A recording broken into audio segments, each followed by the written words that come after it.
Doing great, yeah. So this is very exciting, very great to be partnering with.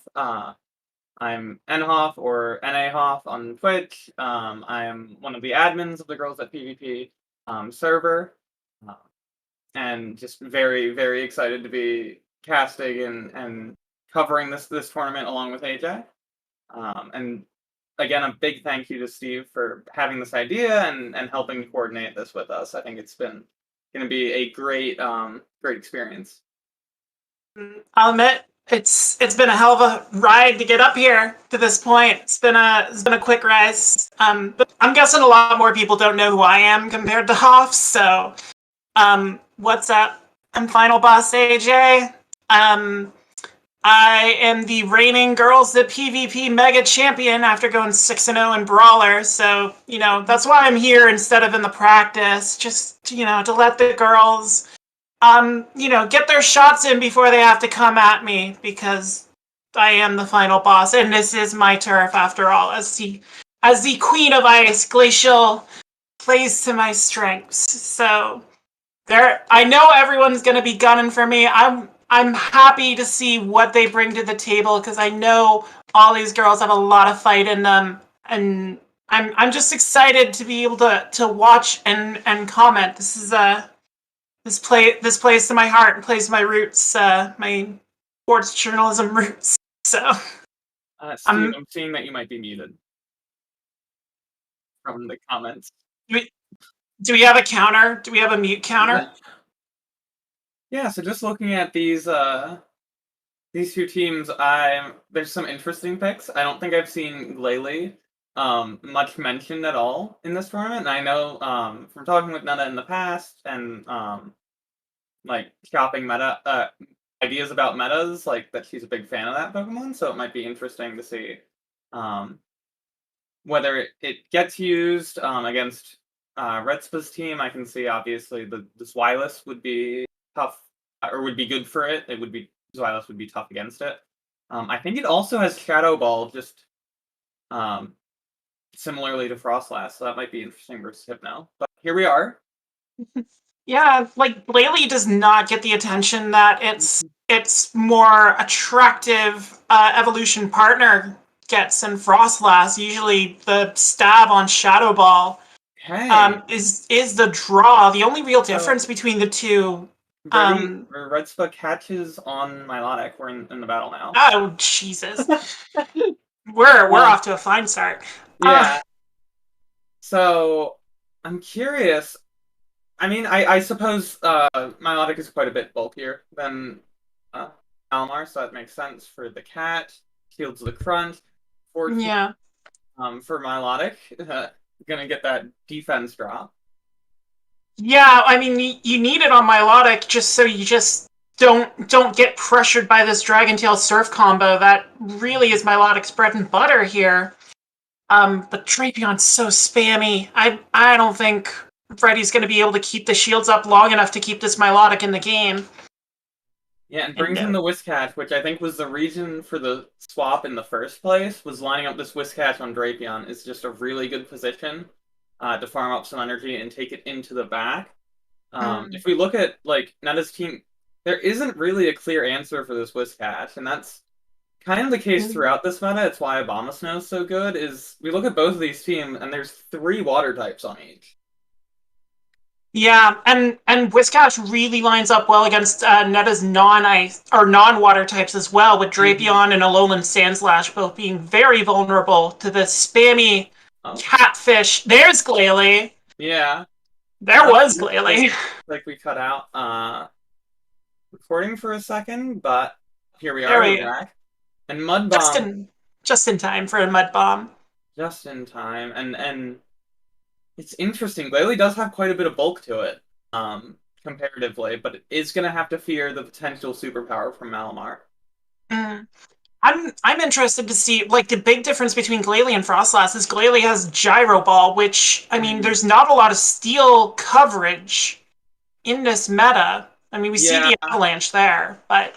Yeah, I'm guessing it's on Avalanche Shadow Ball just because of, like, how important Ice is and how important Ghost is, but Gyro Ball could be a really sneaky move for, like, another Ice type. and Superpower just demolishes that big ice ball. Yeah, and it brings in Quag, which there's not a strong answer to Quag on Reddy's team either. Yeah, Like the Mud Boys are so strong in this meta. Yeah, this is going to be an interesting end of the match because if Whiscash can get to a Blizzard, Redspa has a very good situation here. If Earthquake is reached before Blizzard, then that's game over. But Quag can't Stone Edge this. No. So it comes down to just Whiscash getting this Blizzard. This should KO the Quagsire, and that should be GG's for Redspa here. Oof. Yeah, very well played. Really like that. That Milotic swap in was really, really good of a tell. Basically, knowing that Netta cannot swap much in, Milotic does well against Glalie, obviously, resisting ice. It does well against Lapras, resisting ice, and nothing on Netta's team is like particularly amazing versus it. So very nicely played. That'll be the interesting thing. Now that Netta's seen Redspa bring in the Milotic, she has two steel types that can resist that Dragon Tail damage, and the Empoleon resists the Surf damage. So now that Redspa's revealed Milotic, does she make a switch here to try and defend against that and defend against losing the mid game? Yeah, it's interesting because I know like Alolan Sandslash can't really do much to it anyway, but Empoleon, I agree, could be pretty big, could be pretty important. Yeah.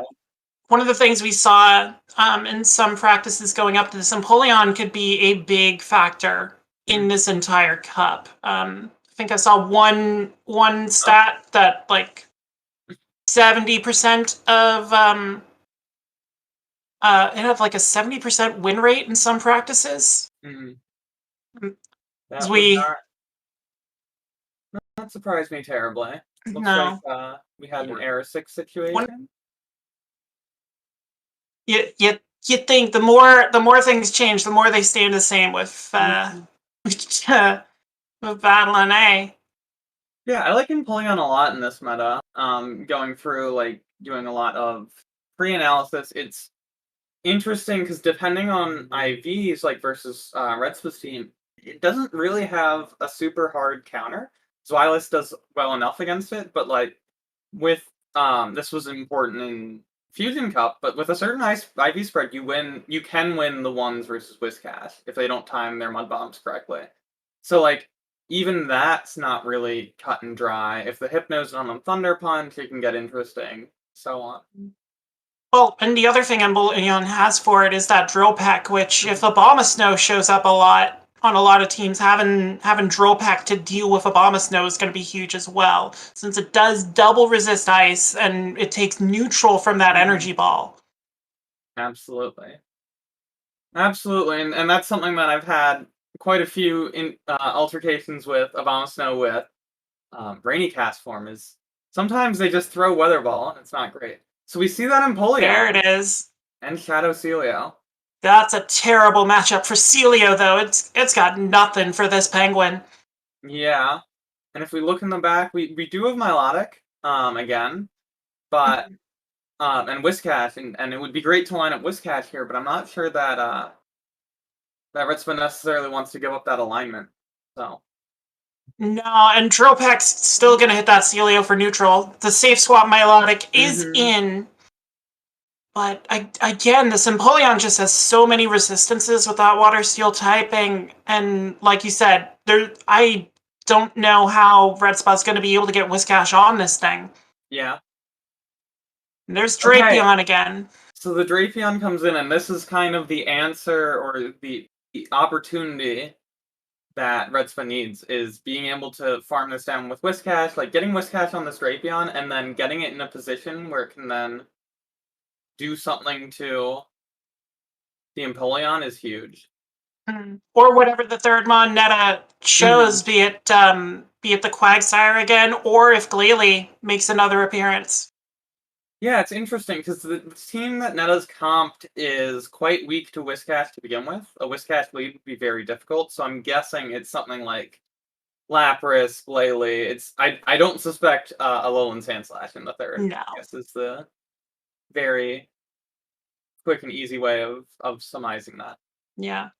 And Red Spot knows that she needs switch on this, so she gets it, because Netta holds on to that one shield. Yeah. And she's able to throw some surfs. Even just chip damage on this Empoleon could be huge. Exactly, because the way Empoleon's going to build up on this Milotic, it's going to be able to threaten Whiscash with a Hydro Kick. She caught on a Sandslash. She did bring the Sandslash. Yeah, so triple weak to ground here from Netta's side. It's a very bold choice, and I mean, depending on how much energy that Empoleon has, it might pay off. Because Red Spot is out of shields. True, but she does get the final shield on Netta with that Water Pulse, getting use out of that Celio's energy, because it was going to do nothing to Empoleon, and she gets another. Gets to the next one without the Sandslash throwing a move. Very, very good. Oof. Okay, so now this Sandslash is in farm down range. All Red Spot has to do is get to a Mud Bomb. I believe the Empoleon's low enough, so if that happens, if the Empoleon doesn't have specifically 2 Hydro Cannons, which I believe is what it would take to knock out this Whiscash. Yeah, and Whiscash tanky. I've been using Whiscash a lot in Remix, and it can take some hits. So this will survive and throw a Mud Bomb. Not even the game. Very well played by Red Spot again. Utilizing this Whiscash very well against this team that's a bit soft to it, and yeah, just closing out the first 2 battles. I believe we there you are. I was like, I believe we lost you. Typical Canadian internet. But yeah, the mid game there, as we said, was very key for Red Spot and being able to get some level of alignment.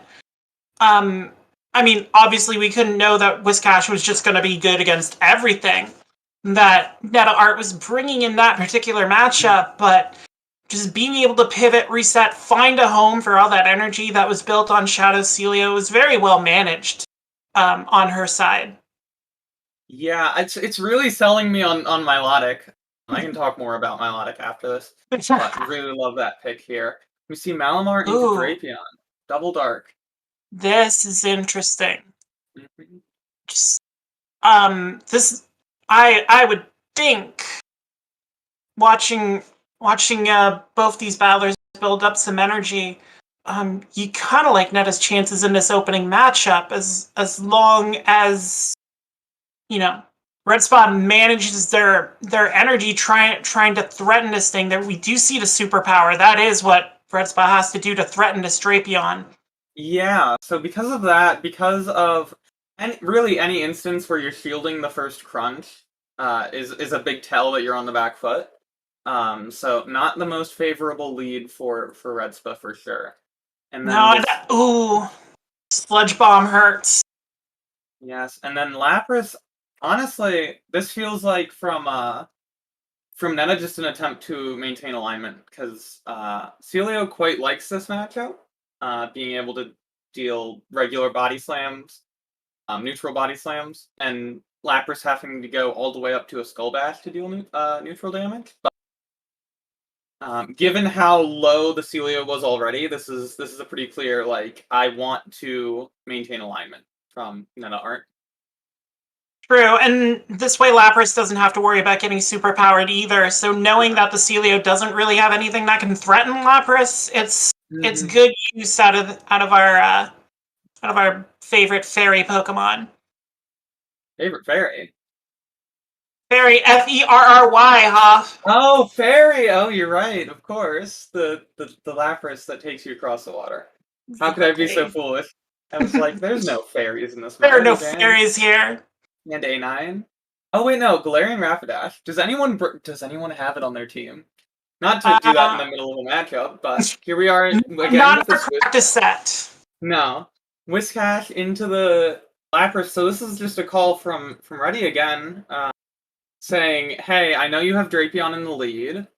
Do you have Empoleon or Alolan Sandslash in the back? Because if so, Whiscash can run this, and it's not. It's It's Quagsire. Looks like NetArt did learn from bringing that triple weak to ground team in the second match. She wasn't going to take the chance this time, but she still gets hit by a blizzard. Yeah, this is actually a really interesting scenario because Quagsire is so reliant on its charge moves. So, Red's still with that shield. If the spamminess from Malamar and Whiscash can just break through those shields, it might be the difference. And we see a bit of a cutout again. And we're back. Yeah. I think the problem is, though, that taking that blizzard, the way NetArt did, that puts Quagsire very much in Mud Bomb range. So that's kind of the key with Whiscash. If you're starting fresh, if you can get that blizzard off first and connect, it really puts the opponent on the back heel. And this Quagsire, it does build up to these heavy hitting moves. We do see the Earthquake take out Malamar. I don't know if it can outrace this Whiscash to another move. No, I think this is going to come down to whether or not Drapion has a crunch, and even then a crunch might not KO from here, because of the fact that... Oh no, it's Acid Spray! Oh wait, What's an Acid Spray Quagsire? That makes things a lot more interesting, because crunch is looking like much more feasible. I was going to say it's a non-shadow Drapion. I don't know that crunch would do it, no, but it doesn't matter. Doesn't have enough time. I mean, it was a nice setup attempt there by Netta, but Whiscash just so spammy with those mud bombs, and Drapion not able to get the crunch off. Quite the interesting moveset decision. I like that. I like that idea. I think Stone Edge is generally the pick, and if you can get that surprise factor, it can be huge. So, almost worked out. Almost clinched that third battle. So we mentioned fairies, and I don't see Glaring Rapidash among the participants. No, we do not have a fairy type unless there's a can Mew learn Play Rough? I don't even know all the moves Mew can learn. Mew can learn a fairy move. I believe it's Dazzling Gleam, though. Let me fact check myself. So, very impressive showing from Red Spa and NetArt in that first battle there. Red Spa takes it 3-0. The Whiscash proving very strong against NetArt's favored lineups there. Yeah, sure.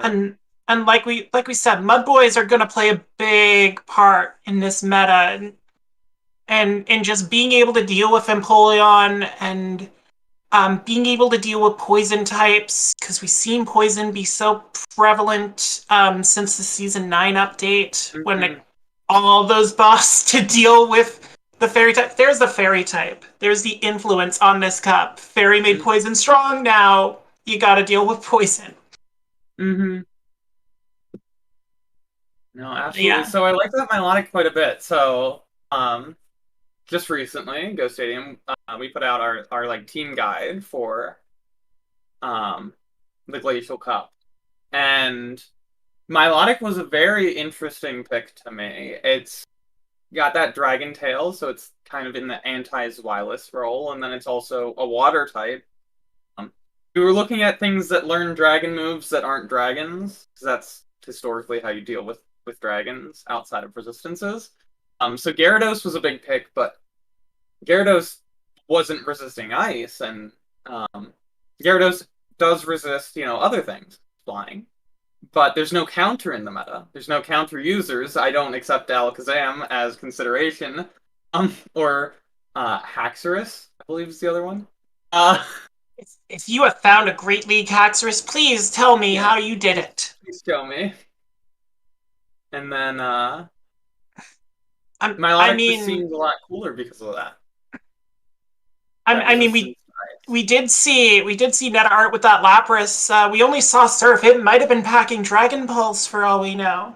Oh, that's true. I don't know that Dragon Pulse does much better than Ice Beam, but could be an interesting pick. Unless, of course, is Kingdra legal in this meta? I have not thought about Kingdra in a hot minute, but if dragons are, it's just Pretty not sure ranked Kingdra players. is. Yeah. Interesting. I don't know what's going on with my camera.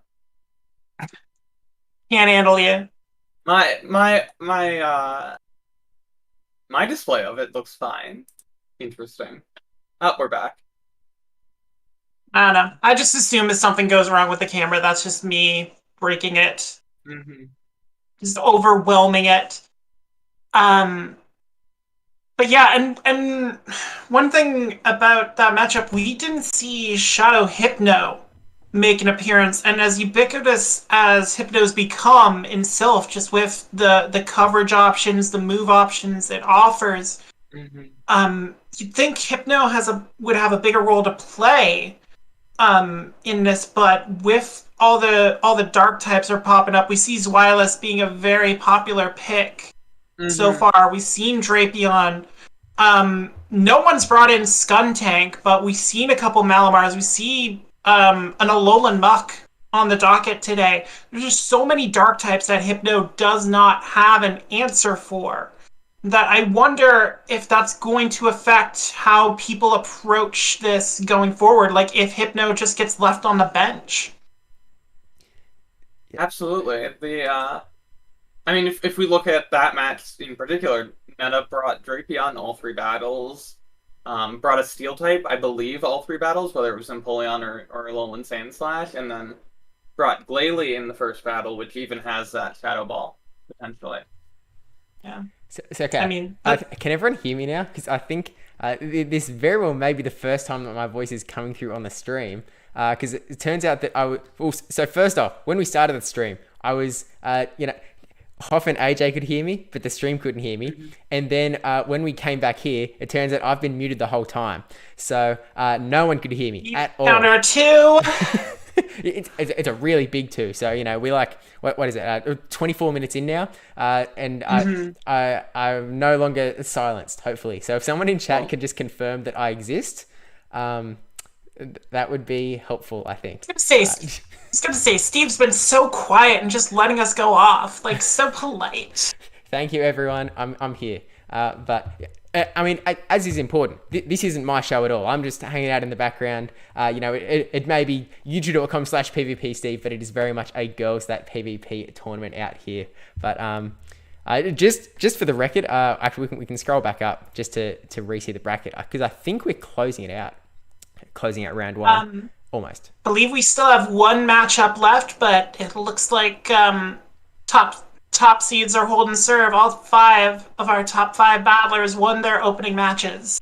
Wow. Yeah, very, very by the books. Now, Steve, because you were muted, I don't think everyone in the chat got the good day at the beginning of no. game, so I think that's owed. Yeah, no, that's very fair. And I'm really sorry for everyone for depriving you of that g'day intro.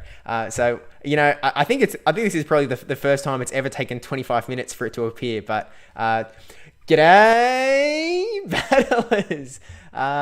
Look, it's a little bit unfortunate that we don't have the intro, and I'm not quite sure what we're gonna do here, because YouTube used to be really nice in that you could put a text box in and just tell everyone, hey, this is the dealio. But now they don't let you do that, I guess because people were misusing it for like putting in spam links and stuff. Yeah. So, I mean, I'll cut out a lot of the start bit, but it means that we're going to be going right into it with no intro for people who watch this not live. So just for people who are here, are watching it live, this is the Girls That PvP live Glacial Cup tournament. It is unranked, so the pressure is off, but they are going to be trying their best to take out that early victory to figure out whether their team really holds up to the medal, because it's definitely always nice to get that practice in. And I mean, Hoff and AJ did get to introduce themselves, so that was, A+, we got that bit. But other than that, I think that's the important thing that does need to be said. Except also follow Girls That PvP on Twitter for more updates about everything as well, which I think, actually, I don't think I put that in the description. I'll put that link in the description later, I promise. But you can find them pretty easy. But regardless, we're back to the plan, I hope. Maybe. But what good is a plan if it doesn't go off the rails? Exactly. I mean, that's why we're doing it live. We could have done this pre-recorded. We could have just got everyone to record their battles, got it later. But no, we're not playing that way. We don't do things the easy way here. It's more fun. That's exactly. And I'm glad you did get the Good Day battlers in. I don't think I could have done it justice with my my neutral North American accent. Look, I'm gonna start doing Australian accent lessons. Actually, you know, Speedy's Chief could probably give them to you himself. Already an expert at playing the Australian character. You know, over time there've been some very good. At some point, there's going to have to be an Australian accent contest coming soon. See, that might be more embarrassing for me. I particularly like the idea of coaching as a parallel to, like, you know, PvP coaching everyone talks about, but the more important ability to imitate the G'day is possibly the best skill of all. And for only, I'm not sure. Speedy does coaching, doesn't he? Oh yeah. Yeah, I'm not sure what he charges for coaching, but I'm sure it's double for the accent coaching. It's only fair. It's only fair. It's such a difficult. I thought that'd be a bonus. Oh, maybe. Well, I mean, look, it's taken me like 22 years to perfect the art to how strong it is today. So it, you know, if you really want to dedicate some time, you can one day become just as Australian. But back on topic of the Glacial Cup. I mean, obviously I was muted before, but Milotic does seem very interesting, and I do kind of like Milotic as that sort of really. I think it's a little bit slept on in PvP in general. Yep. Like, it seems to pop up every now and then, and it seems like it can do a lot of things a lot of times, but it didn't. I mean, it feels like it has a little bit more play now, and I guess I really did. You know, NHoff, by the way, all of the Go Stadium stuff, very, very mwah. Appreciate it.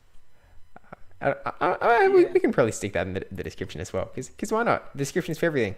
I think it's not just like a depository for links. But have either of you got sort of ideas of Glacial Cup already? Because we jumped straight into the action. We didn't really get too much of an intro. But how are you guys with the Glacial Cup so far, I guess? Yeah, so I've not participated in any matches yet, but I've done a lot of analysis work, which seems to be the norm now. Like, in a given month, I'll be not sick of a meta, but sick of staring at the meta and trying to figure out the different things before I even play a match, and then they'll get really fun because I know everything that's going on, and like I'm good in my battles. But I'm a big fan of this meta. I have kind of ideas around what I want to build on my team. Milotic's one of them. I have ideas around some lesser used things. I think, for instance, Gastrodon might be fun, which I say until I see it against a grass type. But I see a lot of Dracul has it here, so I'm gonna be curious how that goes. And with Milotic, I'm very interested because Red Splash should also be our featured set for the next round, since she was first pair and won, so maybe we'll see more of that. Like, looking like she's against Stella Tesla next round from how this is going. Now, as I said at the top, who would have thought the Queen of Ice likes Glacial? But yeah, for those of you wondering why I'm on here, I am going to be in the Silph Showdown. I think I'm 5th on the wait list, but come on, that's not gonna last too long. So yeah, looking at how I'm gonna set that up. As I said during our first matchup, there were some standouts defensively that popped up very quickly. Abomasnow having grass typing that is at a premium in this meta, and Polion with its steel water typing, resisting basically every other main type. So it's, in my opinion, it's going to revolve around how you're able to deal with those two and fill out your team so you're not not hyper focused on taking out that Abomasnow and Empoleon duo. And there are a lot of interesting ways to be able to do that. And I'm kind of glad we've gotten a wide variety of Pokemon in this practice tournament, so we can see how a lot of other Pokemon options are going to perform against those two main threats from what I see in the meta. And I mean, I'm not going to reveal my team yet, but that whole thought process is very prominent in how I'm constructing my team for Glacial Cups in the future. The big question: do you have an Ice type on your team? I might have one or two. Does anyone not have an Ice type on their team?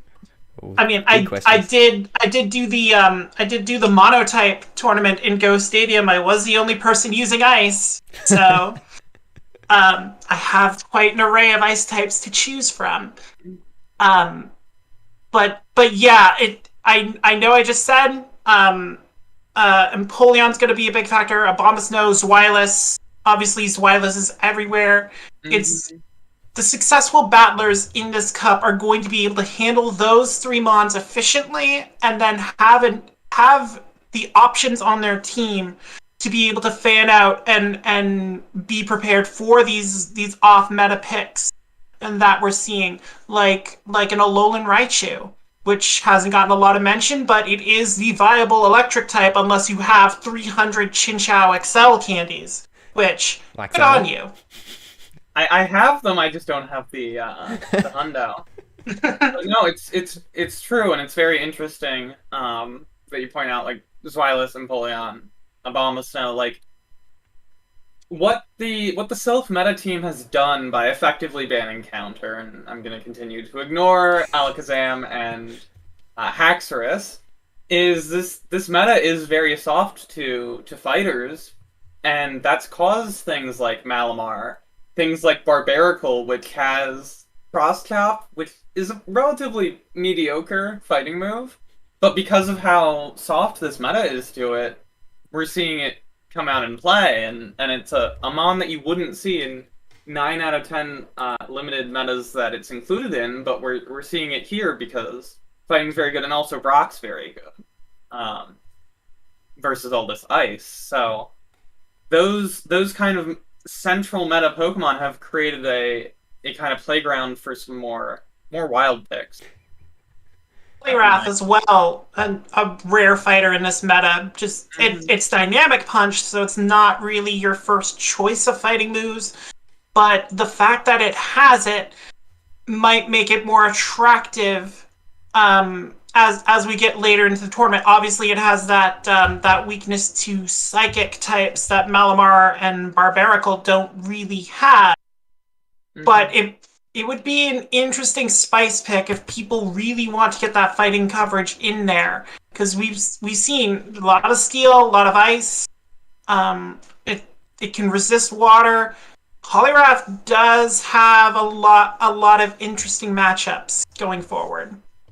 Yeah, I definitely agree. I'm actually kind of surprised that it's not present here, because my understanding of the meta is that it's being used quite more and kind of initially assumed, and for exactly those reasons that you mentioned. It's very good versus these ice types and these steel types, and it's an interesting pick. I quite like Shadow Poliwrath in general in PvP. I think it's a bit underrated, and now it has a real water type move. I don't think necessarily that it's using Scald here, but it's made it more interesting in formats in general. I think Ice Punch and Dynamic Punch is probably the set that I would run personally here, but lots of ways to play it now that it has additional charge move options. You could even if you really want to punch down the meta, you could go Power Up Punch, Dynamic Punch, and put your opponent on their toes. But it makes it quite a fun Pokemon to use. Yeah, I'm just not really a fan of Power Up Punch on a Pokemon that doesn't have a fast type move that can take advantage of it, I guess. Oh, you don't remember Sinister Cup when you ran Bubble on it? I don't remember. girl, I started this last year, like earlier this No, year. absolutely. I don't remember anything. Bubble power punch. I vaguely remember Vortex. Oof. Yeah. So for the record, bubble power up punch and ice punch, I believe, was the full set in Sinister Cup, Ooh, and it was whoa. because Hydro pump. that meta was steel, ghosts, and fighting types, and I'm forgetting. Oh, psychics, but psychics were relatively pushed out. But it was Poliwrath and Alolan Marowak, and you use bubble power up punch. Very interesting. Very neat meta, and it looks like we're having reports in Ooh. the chat that We match have might result. be done, just unreported at the moment.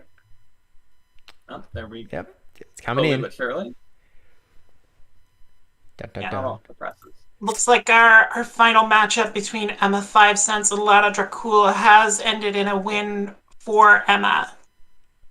So again, everything going down the line, in terms of matchups.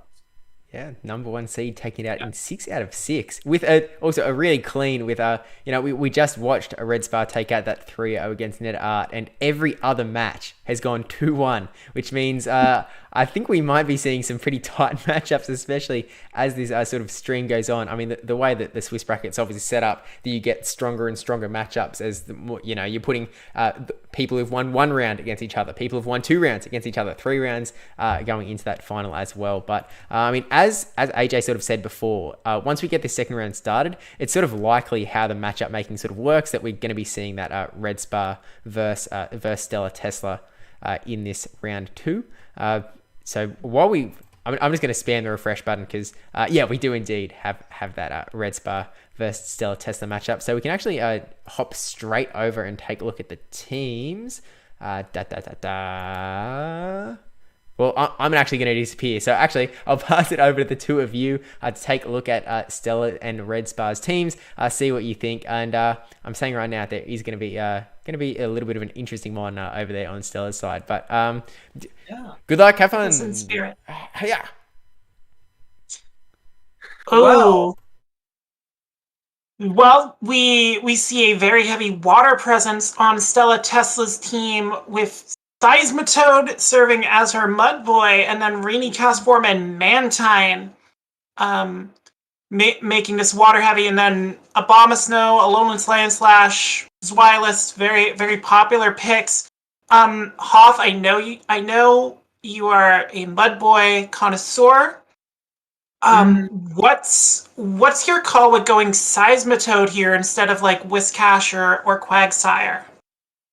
Yeah, so first off, I would like to note that this is our second game from Red Spa, and in game 1, Netta had 3 water types, I believe, between Quagsire, Lapras, and I know, and technically Red Spa has 3 water types as well. It's a water. No, I'm not calling you out. I'm saying there's just so much water everywhere in this meta.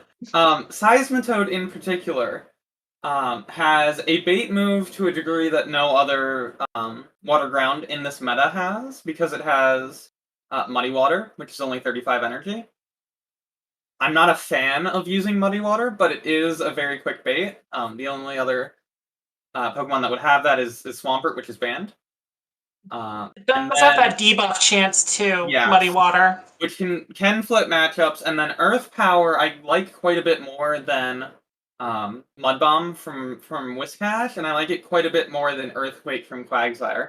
That being said, I think Seismitoad's niche that existed before the Bubble nerf was the fact that it could run Bubble and have some water damage, and that's kind of not really as considerable. What I do love from Stella's team is one Mantine. That's one that I've been considering bringing. And Rainy Castform, I'm very biased in enjoying. It's on my ADL team, so I enjoy it in more open formats as well. Looks very potent against Red Spa's team if it can avoid that Zwilist. Having some level of play against everything else in one way or another. And just generally being a very dependable Pokemon. Yeah, and we talked about electric types being rare but being valuable. Rainy Cast Form technically counts because it has thunder access. It's just a matter of if you can get to it and if you can play the Weather Ball game well enough to get that thunder where it needs to go. Looks like we're getting set for a battle here. Definitely, yeah, and you're spot on that Rainy Cast Form can kind of be a stand-in for Lantern, and given that Lantern's banned here, it can be an interesting pick. We'll see how these two battlers figure this out. Actually, I believe they're teammates on their faction, on the GirlsThatPvP European faction. I believe these two are on the same team, so this is a girls just want to have fun clash here. True, so we'll see. We'll see if there's I'm sure no tension between the two of them. Oh no, not at all. Here we go. Celio into cast form. So there we have Rainy Cast Form. This is a bait-dependent matchup, I'm almost positive, because those body slams come out so quickly. And just landing that thunder, I believe, is so important, despite Rainy Cast Form's bolt. But I could be wrong on that.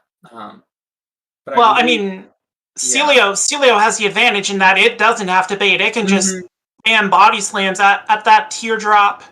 On the other side, Stella hasn't thrown anything yet. Reddy's already got 2 body slams off, almost taking that cast form out. Does Stella Tesla have the ability to get, well, she's going to get the shield anyway. Did she throw Thunder? And she does, so she just takes that shield advantage here. However, Red Spud taking advantage of the fact that that cast form is energy dry and farming up to an extra body slam, going to be very good against a team that has only 1 resistance to normal in that Sand Slash. And it does get the shield out of Stella Tessa, who swaps into the resisting steel type Alolan Sand Slash, but the Celio does have Water Pulse on it instead of Aurora Beam, and Water Pulse is going to take a chunk out of the Sonic the Hedgehog ripoff. Yeah, I actually quite like this swap by Stella here, is that cast form definitely had some level of energy to it, so saving that Weather Ball that wouldn't really do much at all, and kind of preserving it for down the line against Hypno, perhaps. And Red Spot answered by bringing in Milotic, which the Dragon Tails are resistant, but the Surfs definitely are not, and the Alolan Sand Slash goes down here. Stella Tesla's putting a lot of faith into this third Mon that she has. It is a Abomasnow. So this is very rough for Stella here, because yes, you resist the Surf, but Abomasnow is not the bulkiest Mon, and that Hypno's Shadow Confusions are going to add up very fast, even against a non-Shadow Abomasnow. And I mean, we haven't even seen what moves Red Spa's put on that Shadow Hypno. It could easily have Fire Punch. So, I mean, it's also another source of electric damage with access to all 3 punches. It looks like she's gone double punch on this Hypno. Yeah. The Abomasnow gets to its move, but that's a good call on the Bolt Beam coverage, so to speak, with the Ice and Thunder Punch. Not necessarily going to be relevant here, because it appears that she can just Confusion down and close out the match. Which is a good call on her end, not really revealing what moves they are. Stella throws in that cast form, and that's going to be about game. Yeah, very, very well played by Red Spot in game 1. Like you said, very, very strategically deploying her charge moves, not revealing what this Hypno has, so Stella can't really adjust based on what's coming out here. And that's why Hypno's so popular in these Silph metas. It can just do so many different things for what your team needs, and it's on your opponent to figure out how you're trying to use it.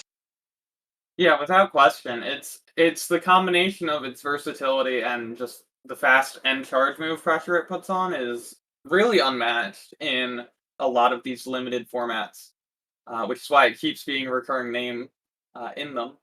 I know when I was just starting in Silph, my first real success came in Prismatic Cup, and I didn't have a Hypno, so it was basically just like, what beats Hypno, and what do I actually have? So I learned very quickly how dominant Hypno was in these limited metas, but there are ways to deal with Hypno if you find right. Frostlass actually ended up being my girl, my ice girl, and doing a fair bit of work against Hypnos. Stella doesn't have that option though. She's got to try and figure something out here in game 2 as we await the reveal. Just keep watching the Leon pose go.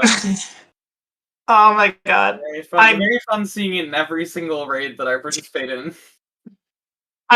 You know what's fun? Being a part of a group that doesn't do GBL at all and being the only person with that in like the city. It's fun.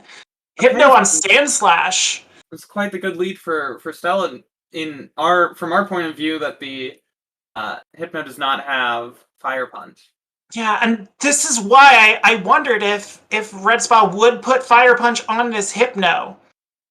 Just for this kind of situation, this kind of coverage. The Sandslash is going to get its move off first with that Ice Punch. And Red Spot's going to have to reveal something as another Ice Punch comes from this Sandslash. Yeah, putting Red Spot on the back foot here a bit, because once Red Spot reveals that it's not Fire Punch on the Hypno, it's going to be a situation where Stella shields probably this first one. Doesn't even shield the first doesn't. One, and can farm down here. Gutsy call. Very gutsy. And we see that Milotic and Celio in the back for Redspa, so this Lone Sandslash, which still does shield, can put some pressure on Redspa's team for sure. It's gonna have to try and bank a bulldoze. Cast Form's gonna come in to meet Milotic, which I quite like the switch into Cast Form just because it's strength versus the team, but I think it's about to get beamed. Oh no! Milotic dialing up the Hyper Beam. Does it connect? It does! Oh my god! Very good. God. That poor Teardrop didn't have a chance. No, but it might have been just a ploy to get this Bomb Snow in. Making that Milotic waste a bunch of energy on that beam and effectively shoring it up for this water-hungry grass type. True, but it doesn't really have anything that can threaten this backline aside from the energy ball, and Red Spa's calling the bluff, not shielding this move. It is just the weather ball. And that's gonna let Milotic really put the pressure on with another Surf.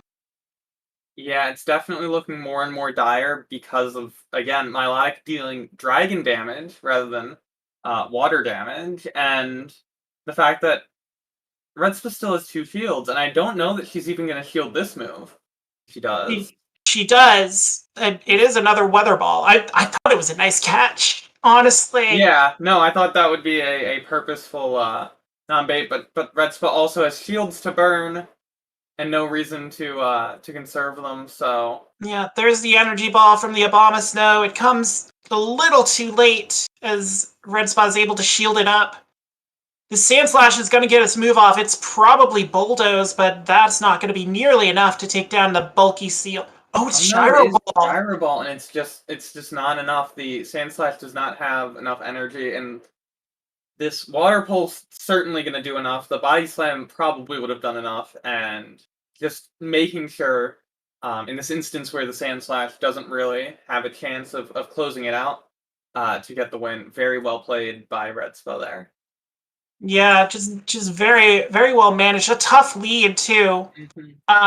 With that Alolan Sandslash on Hypno matchup, but Redspa managed it very well.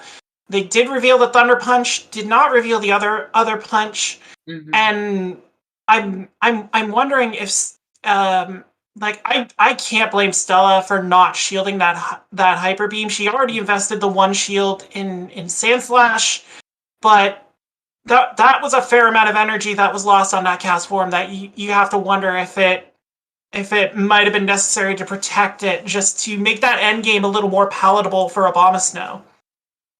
Yeah, I think really just that cast form had so much more it had to do, and it's a really tough situation where you're already down shields.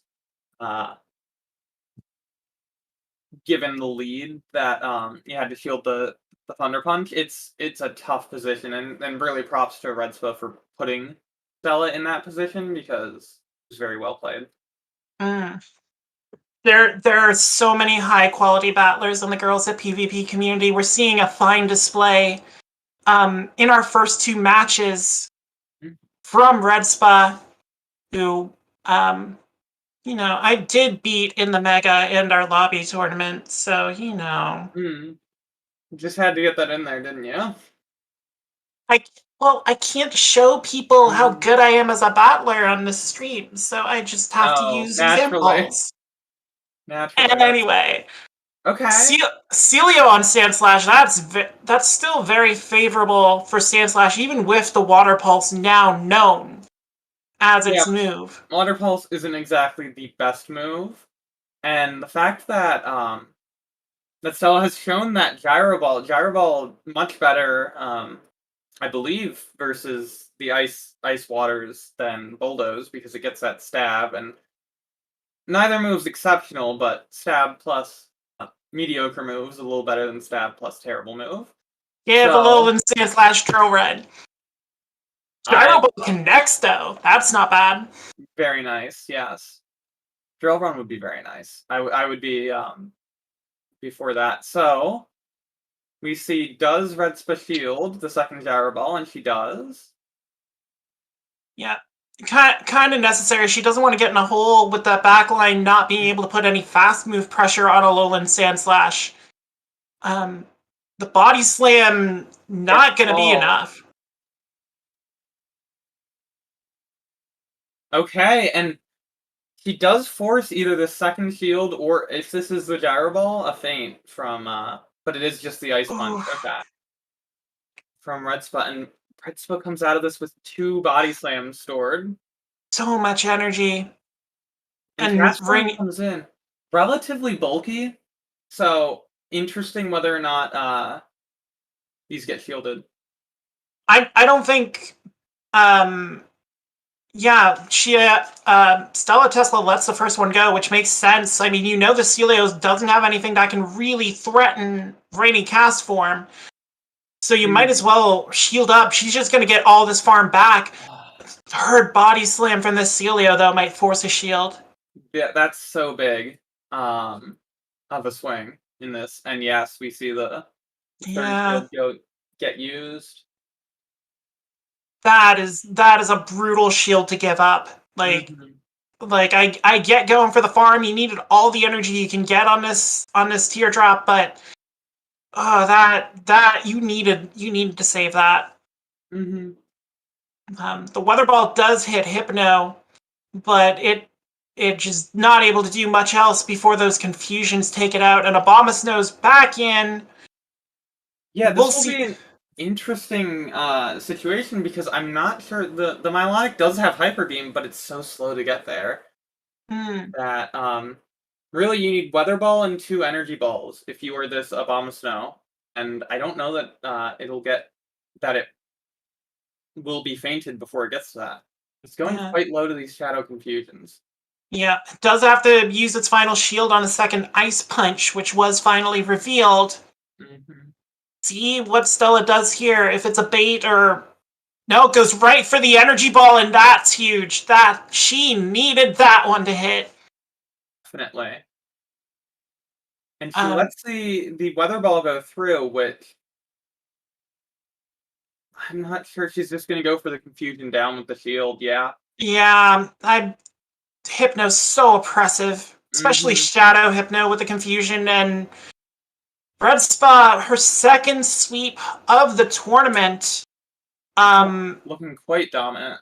Yeah, I wonder if the adjustment for Stella Tesla would have been to start bringing in Zweilous once RedSpa revealed that she was not she had Celio, but with Milotic and Hypno as the back pairs, Wireless would have been taking super effective from the Dragon Tail, but the confusion was just so oppressive. You have to have something to deal with that.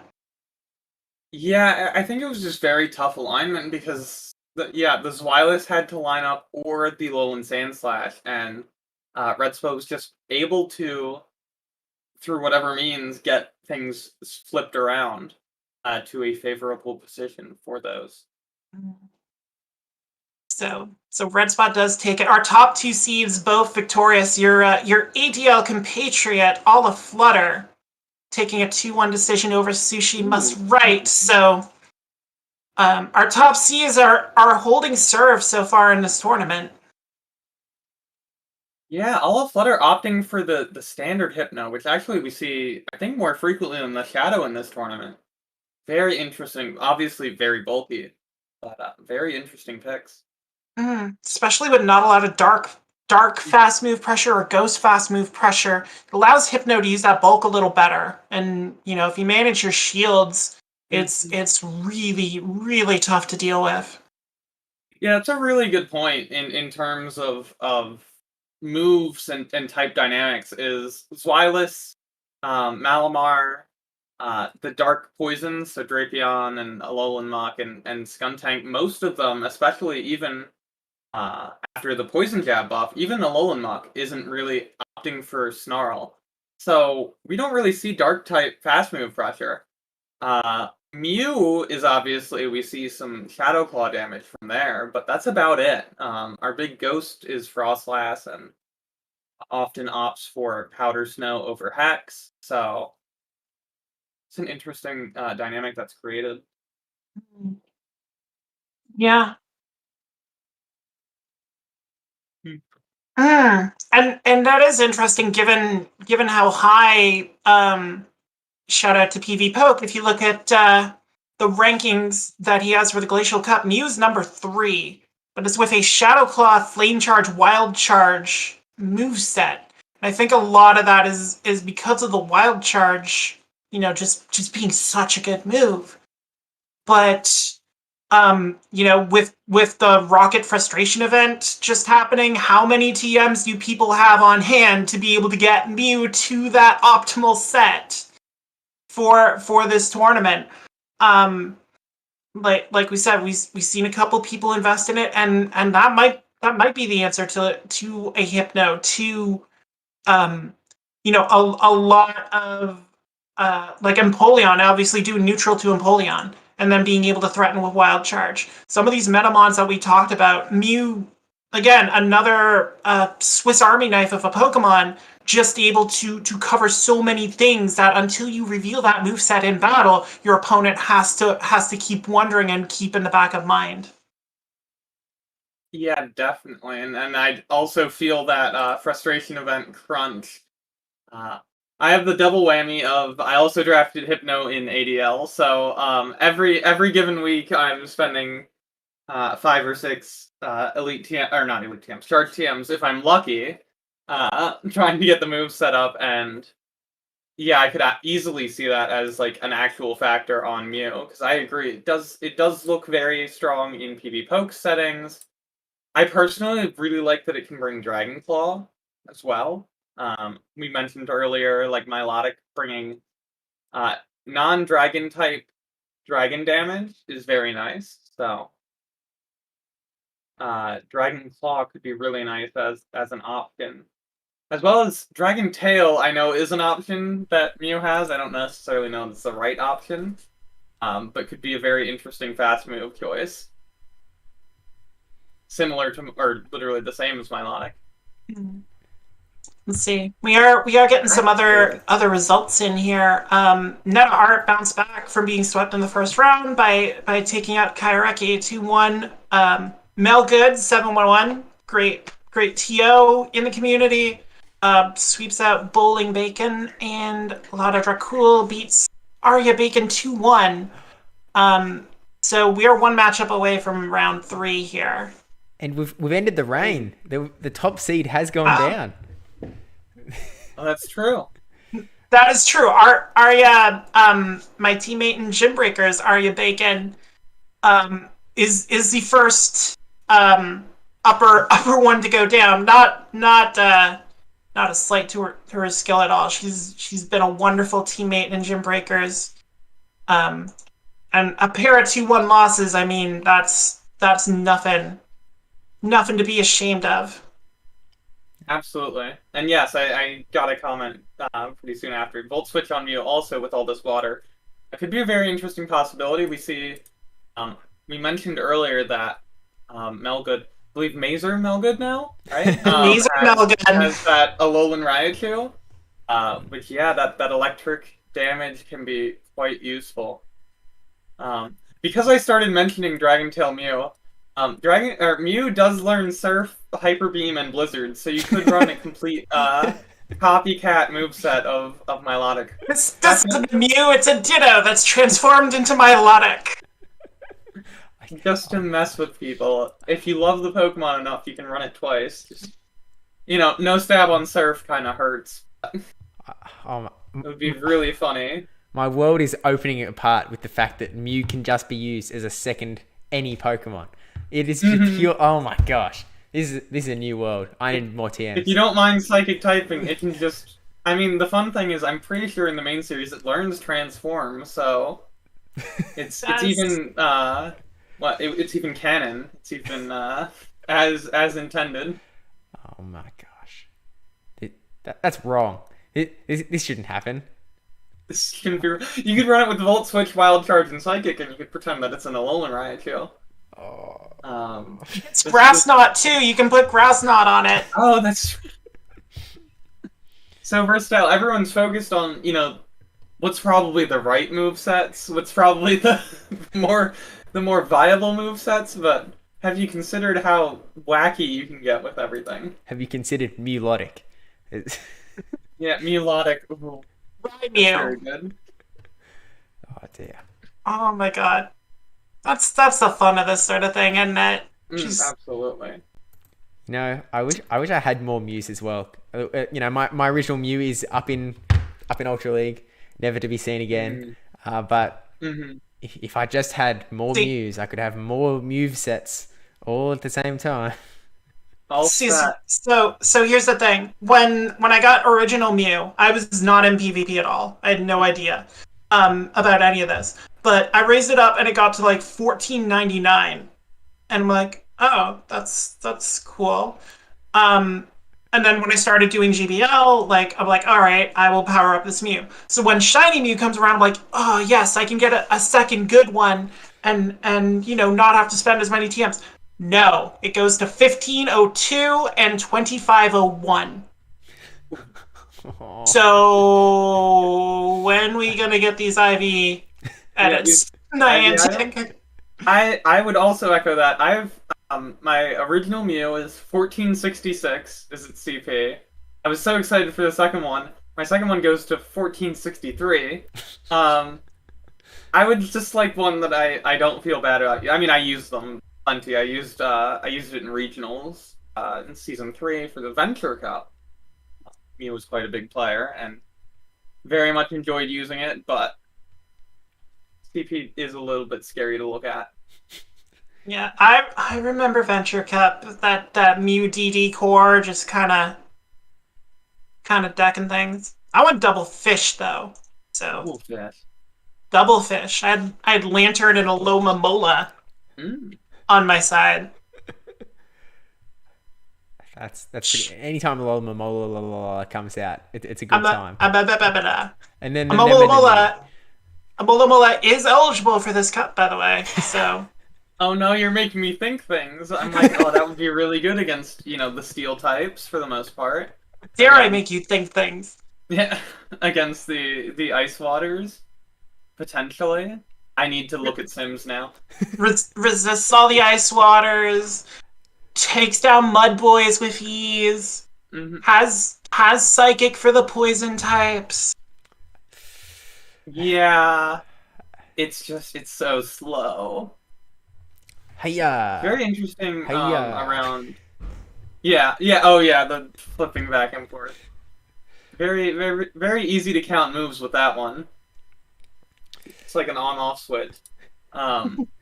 You can make a sandwich, look back, and you'll still know. Oh, it's only got 2 moves. It's all good. Yeah. No, my Hypno, I'll be like confusioning it down, and I'm like, there's absolutely no way it's at a Hydro Pump at this point. Whereas like other things, I'll be like, oh, this Rainy Cast form, it's not at a Thunder. This Lantern, it's not at a Hydro Pump, and it suddenly is. With Alolan, it's like, okay, if I've aged a few years during the match, then I know it could be there. Has the new Silph Cup been announced yet? Okay, never mind. We're all good. There's no chance we could have got to the move yet. But we've just got the... Okay, this last battle between Nutmegs and Emma 5 cents, they're 2 games in. So we've just got 1 battle left to go before we move on to round 3. And hang on, how we had 6 going undefeated going into round 2. So this is going to decide who the 3rd person undefeated is. Actually, this is going to be... regardless of who wins, I think that they are going to be playing Red Spa in round 3, I think. Correct. The winner of Nutmegs 918 and Emma 5 cents would go against Red Spa, and then Olafletter would get the top person at 1-1, which I believe would be Stella Tesla. So that tracks with my zero knowledge of how Silph pairing works. People will DM me and they'll be like, "We're gonna be paired next round." I'm like, I trust you on that. Oh, okay. I've stared at enough brackets in my life to know how they work. It's a mystery to me. It's all magic. I mean, I guess it's less magic now because we know, like, it uses the beginning of the month rankings, right, for pairs. Oh, actually, the pairing I'm pretty sure is actually still on current ranking. Yeah, it's very dynamic. So. Okay, so pairings based on current ranking. Just the like weight of the match, like the win versus loss, is based on beginning. Interesting. Yep. I do like the change and what they've done there by kind of better rewarding early month battles and being less punishing to early month battles, I guess is the better way to say it, by not rewarding later month as much. Just makes it easier to schedule and to plan and all that. Not that I've ever necessarily been one to optimize my battles or optimize for the leaderboards, but this is why I'm a little worried about that GirlsThatPvP Mega though, because I know I'm the #1 battler in that tournament, so I know everyone's gonna be gunning just like, I hope I get AJ so I can raise that ranking because she hasn't practiced Glacial yet. But it's fun. Like I said, I just got into Silph in February. So like I was kind of learning on the fly, like going in, and like the fact that I even got like an invite to Wildcard Continentals, like that was a win. Like, but now this season I'm like, all right, I want these showdown battles. I want to like, go against these top battlers and show that I've learned and I can hang. Like, although I still have yet to beat Hoff, so I'm not really giving you many chances now. No, you're not. Trying to take things a bit easier, especially after last season. Last season went very hard. It's all right. This is good. This is giving me time, raise my skill level. Yes, not swap a Alolan Ninetales into a Venomoth. That you need when you're montage. Exactly. Although I don't want the Rocky music. Don't give me that cliche Rocky music. Give me Paramore. Okay, I like that. And then we can battle. In the next season, maybe. If I if we get some NHoff is going to be the final boss.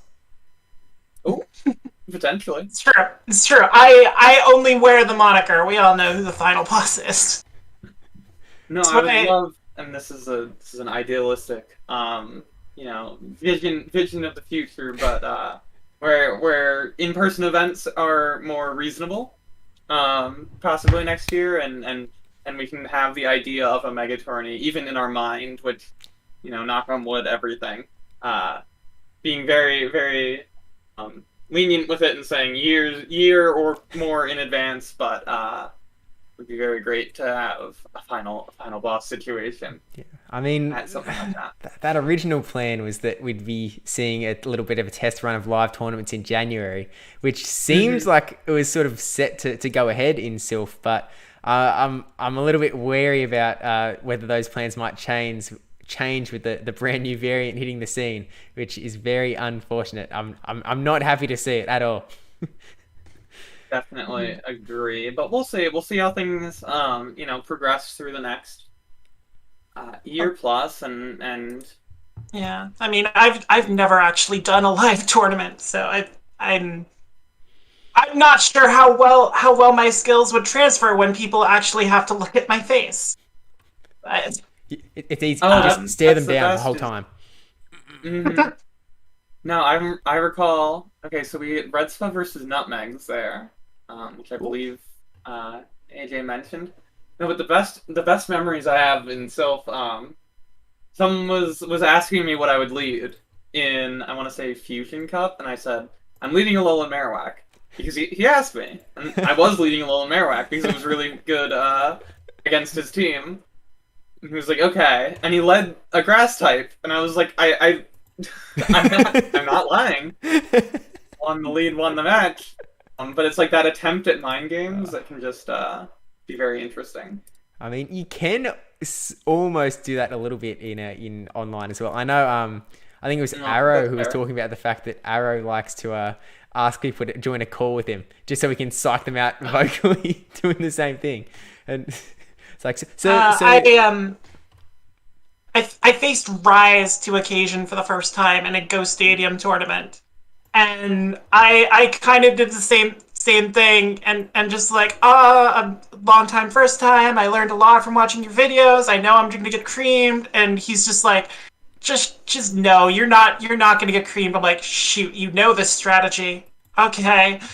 And he did end up beating me, but I made it close, and that's what I was aiming for. That is the important part. Okay, but we are actually going to be jumping into this round 3 with RedSpa versus Nutmegs 918. So I will hop over, take a look at the teams, and catch you on the other side. Hiya! Yeah. All right. So we see a Hypno mirror, one being Shadow, one not.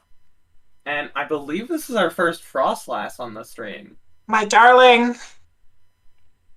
Sweet Frostlass. I don't know how much she's gonna be able to do against RedSpa's team, but this is a very, very meta team that Nutmegs is bringing in here. So we get to see a lot of these popular picks that we've been talking about. Abomasnow's here, Empoleon's here, Zweilous is here, Drapion's here. So we will get a look at a very popular lineup and see how RedSpa deals with it with her picks like Shadow Celio and Malamar. Yeah, definitely. It looks like, those 3 were picked, and then those big 3 plus Drapion. And then Nutmeg said, okay, I need answers for fighting types. So Hypno and Frostlass answer fighting types relatively well. And for ground types, and can answer those relatively well as well. So we'll see. I guess Abomasnow does relatively well, but we'll see how it all plays out in this match. Snow likes the ground types. What maybe I'll bring this up in between matches, but Hypno's the only real confusion user we've seen, but there are other options. There's Bronzong, there's Jirachi. There are other psychic options that we just seen kind of laid by the wayside for Hypno. Even see a sneaky Golduck, which I have been eyeing up and then putting back on the bench, but it could be interesting. Another Shadow option, Shadow Confusion Golduck. It also has the fighting damage. That's the other reason I was looking at it. It was like, oh, this learns Cross Chop too. Oh, it's Golduck. Yeah. Fighting move, duck. Fighting move, confusion. I mean, it's a fighting duck. It's got to be just as good as Surfetched, right? Oh, totally. Like, Surfetched in this meta. Why isn't it water fighting? Or I guess it'd more likely be grass fighting with a giant leak. But well, that's basically its coverage. Counter and Leaf Blade would be very interesting in this format. Oh god, yeah, Surfetched would be all over the place. It would. Yeah, it does exist here in this format in the form of Gallade. I just think Gallade, it's a little bit slow with that confusion, and it's a little bit frail in general. It's also a lot more predictable than Hypno, because you see a Gallade, you're like, okay, it's running Leaf Blade. It might be running either close combat or Synchronoise, but probably close combat. So it's a little easier to deal with in real time as opposed to a Hypno. Definitely. Anyway, we seem to be having a little bit of a wait time. Red Spot and Nutmeg's trying to link up for these battles here. Yeah, unclear what's necessarily going on, but here we go. That's the video back. There we go. Whether or not the match is starting is a different question entirely. Nutmegs is in the process of choosing their team, so it looks like we will see some action here very soon. Yeah, I'm very interested in seeing this Whiscash again, because it does have targets, and it doesn't really have much that it's like afraid of, except for, of course, that Abomasnow. Could be very interesting. Hypno, not easy for it to deal with as well, but instead we see Malamar and Empoleon in the lead. Yeah, this is interesting because it's a telling matchup in how you play it out. Red Spot, as the Malamar player, you can either do what he's doing now and farm up to 2 superpowers and then throw them, in which case you give up shield initiative, or throw before the Empoleon gets to a Hydro Cannon and force them to shield first. Well, Red Spot is leading with the foul play, does get a shield out of the Empoleon. I'm thinking she wants to stay in and get as much energy as possible before dipping with this superpower. Definitely. And that superpower hurt. lands, and that's huge that she also gets the farm down. Oh my god. Just very, very well played on the start, and Drapion has to come into this. Yeah, and Drapion still with the debuffed superpower is still something that has to be shielded, so yeah, looking very good for Red Split here. Yeah, not only getting that Empoleon out of the way, but easily setting up this Whiscash on Drapion and another superpower. Nutmeg's going for the hard farm, and she might pay here. Absolutely, that Poison Sting fast move just doesn't deal that much damage up front, and Whiscash having bulk and dealing super effective damage is going to look really, really positive here. Yeah, and Nutmegs is going to have to reveal what she has on this thing, and Sludge Bomb's not the answer on Whiscash. You got to go like double Crunch or double Aqua Tail or something. Yeah, I believe that was a mistap for sure, because Crunch, getting the defense drop is pretty important, and actually Abomasnow was just kind of the Achilles heel for this team from Red Spot. It's going to be very interesting to see how she plays this out for herself. And she doesn't shield the energy ball, and that takes a massive chunk out of Milotic. There's not going to be a lot it can do to threaten this Abomasnow now, because it's Surf. It's always going to be Surf now. Does get the final shield, but Red Spot in a tough position now. She does have the shield. She can try and get to the Blizzard, but that Drapion is still in the back. Yeah, it's going to come down to whether... Ooh, so I think going for Weather Balls might have been the right play, but it's still going to be dependent upon whether Nutmegs has energy on that Drapion. If she can get to another Crunch, it might not matter. Yeah, there's a Blizzard. It's a very satisfying Blizzard.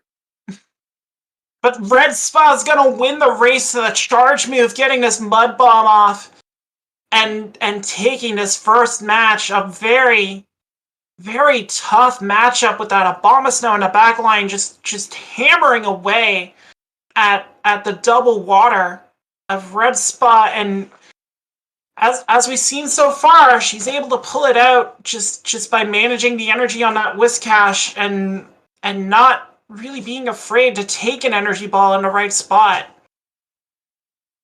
Yeah, I think that energy ball no shield from Redspo is actually quite a good choice because it's a very what's to say, low risk, high reward. If that was a weather ball, it's huge. It's huge for Milotic. With the energy ball, she still got to the surf by getting the shield with the surf. Really closed out the match. Really well played on her side in this bout. Yeah, and that is the advantage with a Milotic in that you can take a move, like just period.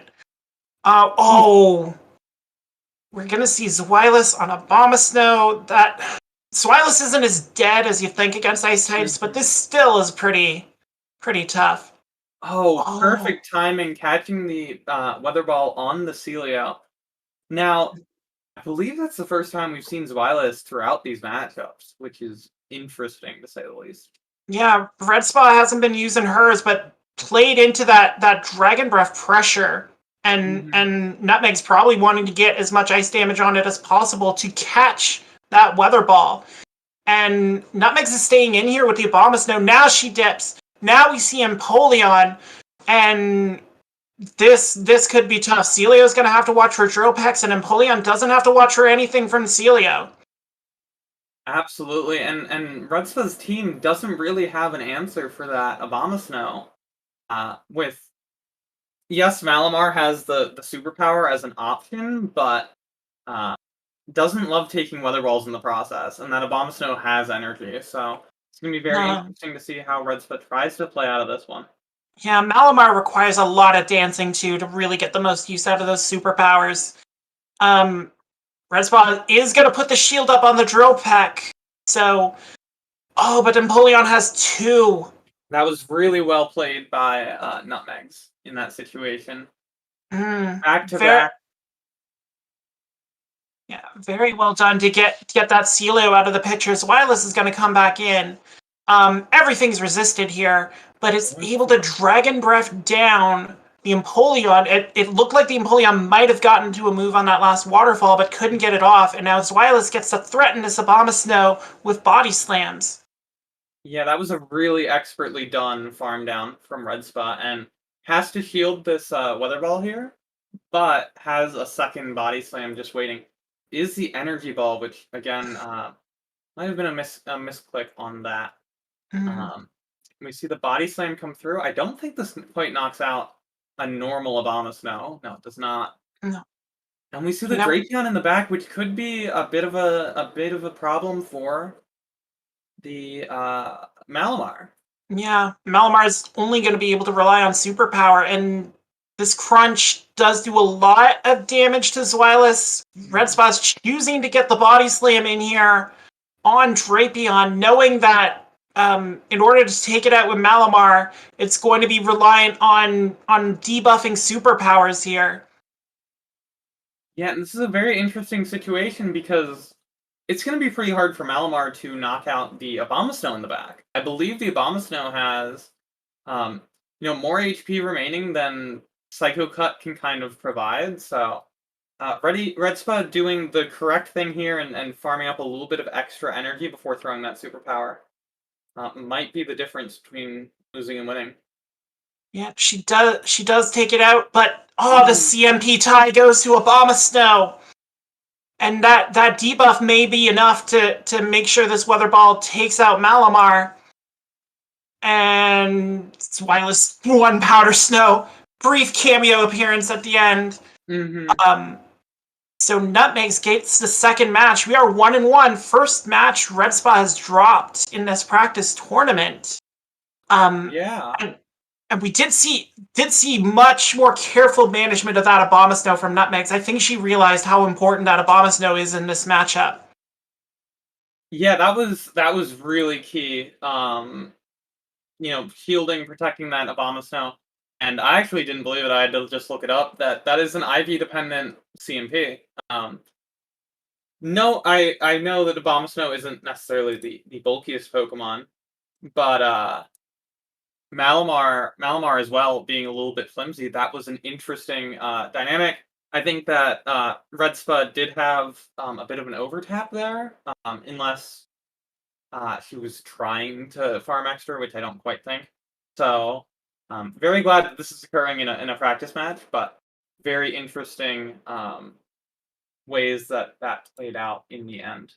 Well, as you said, Malamar was going to need 2 superpowers potentially with how much health that Abomasnow has. And as someone who has attempted and failed miserably on a Psycho Cut farm down in Silph matches, you're absolutely right. It generates nothing fast move wise. So we'll see how this changes the third match. Abomasnow in the lead against Shadow Celio.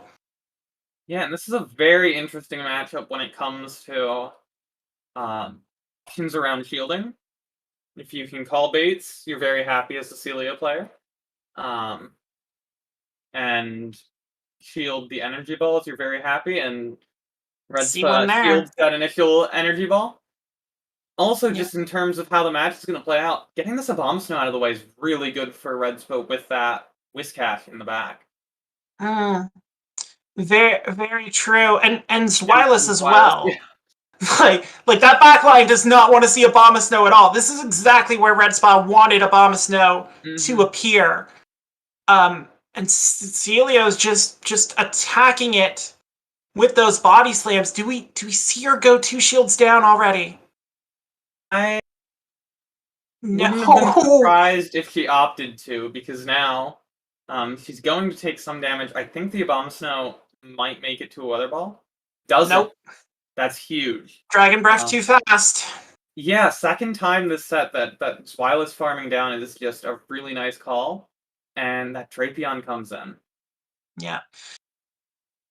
And cut out for a second. And come back into a body slam being fired from Zweilous. Yeah. And, I mean, obviously not the alignment Red Spot wants here.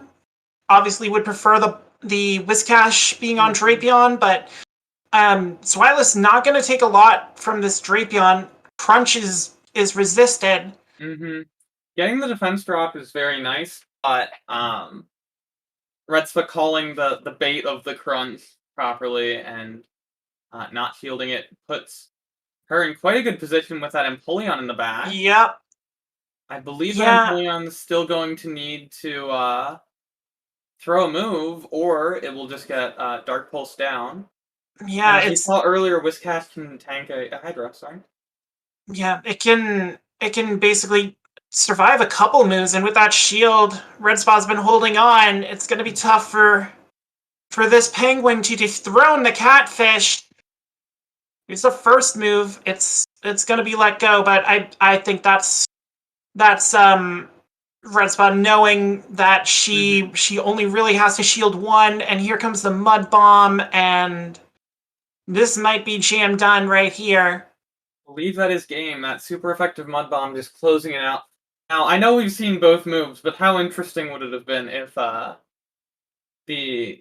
is it? Empoleon learns, I want to say, Blizzard and Hydro Pump? Or maybe it's only one of those two. I know it learns Hydro Pump.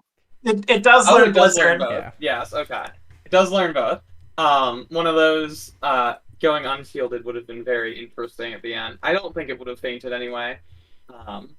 Very well played for the third round in a row by Red Spot, getting that win. Very well done, and it sets up a final match between our top 2 seeds. Ala Flutter did beat Stella Tesla 2-1, so it will be Red Spot versus Ala Flutter for the practice crown, which I believe is just one of those little plastic ones that you get from the dollar store, like with the little wand and everything, but still a crown. Yeah, very important. But yeah, just that third match, Nutmeg's putting Abomasnow on the lead. Obviously liking Abomasnow's matchups against the entire team that Red Spot brought, but just Shadow Celia was exactly what Red Spa needed to deal with it. That body slam pressure, with the extra shadow damage, just really making that matchup tough for Nutmegs, and Red Spa was able to use that to her advantage and get the alignment she needed. Yeah, really convincing me as someone who doesn't have Shadow Celio built yet, to consider investing that dust, because I have the standard, but the amount of body slam damage from this has just been massive throughout all of these rounds.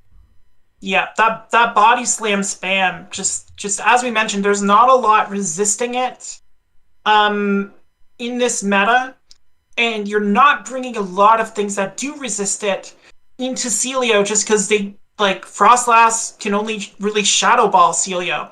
Alolan Sandslash can only Gyro Ball or Bulldoze Celio. A lot of these options for resisting those body slams can't actually put the pressure on Celio to get it out of there. So it's looking like a very strong option in regards to this meta and just what it's able to do. Absolutely, and we've got most of the bracket updates for round 3 as well here. We've got actually, somewhat interestingly, this entire tournament so far, we have only seen top seeds win, except for Lada Dracul. Lada Dracul coming in with the back-to-back upset.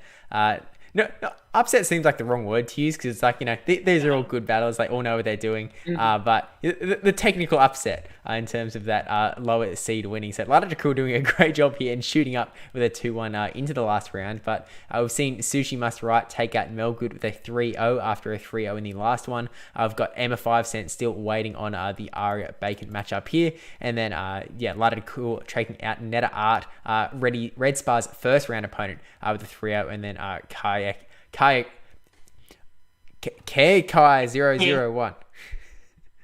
Keki versus Bowling Bacon 300 with a 3-0 as well. So we'll just wait for this last one. I think they might have had some lag issues. That might have been a different game, actually. They are doing a rematch. Yeah. Okay. So we'll get the result for that one soon enough before we head into the final round to crown the champion. And we didn't really say it before the round either, but if Stellar Tesla did win that matchup up against Alaflutter, then it would be a case where Red Spar had a guaranteed spot at the top and would just be defending the crown from a tied victory. But with Alaflutter taking out that 2-1, we are going into I guess the actual finals to get a single champion between the two of them. So I mean, we can take a look at the teams now if we'd like, just at the top two, while we're sort of waiting for the round to start. Well, I guess get it set up for the battle screen on the next go.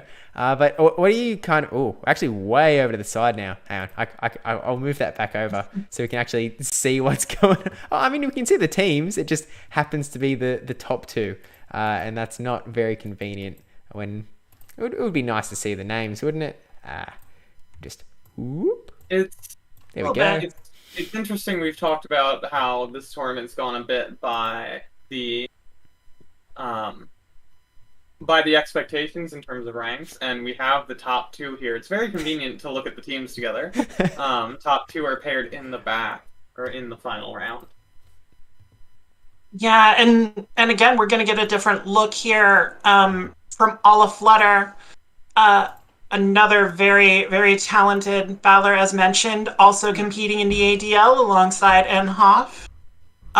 She is bringing that Alolan Raichu, who we talked about and haven't seen in action today. Doesn't have the Abomasnow, so Red Spot doesn't have to worry about that, but Alolan Raichu brings a different dimension here, and that Frostlass as well. There's some interesting matchups here that Alaflutter can try and put on Red Spa, and it's going to be very interesting to see how Red Spa deals with that electric threat, maybe not able to rely on Shadow Celio as much as we've seen in her previous matchups. Definitely. I mean, it's looking at the two teams, it's looking like the Malamar is going to be very strong for her with that double Psychic plus Ghost plus double weakness to fighting. With the Swilus and Empoleon as well is very, very potent. We're going to see that A2. I hope so. It'll be interesting to see, does it have Grass Knot to really just hit that Whiscash unexpectedly. It could be. I've used the Alolan Raichu a little bit in Comet this season, and I've had people be like, I didn't know what your Raichu was running, if it was running Grass Knot or Wild Charge. And again, and that's the thing about Silph is if you can get into your opponent's mind a little bit, make them question what moves they know and what you're actually bringing to the table. That's kind of a key facet in being able to flip like a 50-50 matchup, just that little second of doubt. Or that fast move that someone's not expecting. How many people have I wrecked with Water Gun Lapras? Water Gun Lapras is a thing. Y'all need to be ready. Absolutely, same with Water Gun Celio. Definitely be of interest. There's even stuff like Frostlass gets Crunch, right? I'm not going to use it. I think it's the wrong move, but it did just get buffed. Or Frostlass gets Hex. That's an interesting one. Or Mantine on Bullet Seed. That's true. I've tried. Don't do it. That would be quite. Don't do it. I've tried it. Don't do it. I'm gonna take that gleaming recommendation to head the other direction from Steve there. I wanted it to work, but it doesn't. I desperately was trying. Sorry. Did my best. But someday. One day. One thing that hasn't actually, because the problem is I don't have and I'll move it up. I've got the share thing so that you can't see the very bottom of the screen, and the very bottom of the screen is where we are seeing Lada Dracul's team, which has one very well, I was going to say one very special mon. It's got like two very special mons with that. Not only the Chinchou there with the XL Candy, but also Gastrodon, as Hoff mentioned earlier on. And allegedly, Chinchou is doing a very good job. Oh, and it's Hundo Chinchou as well, which I'm sorry, Hoff, for just reminding the absence. I'm so jealous of it. So jelly. I would best buddy that in a heartbeat. Well, in 30 days or however long it takes, but in a heartbeat, I would start. Because that's just such a beautiful specimen. Love that pick. One day.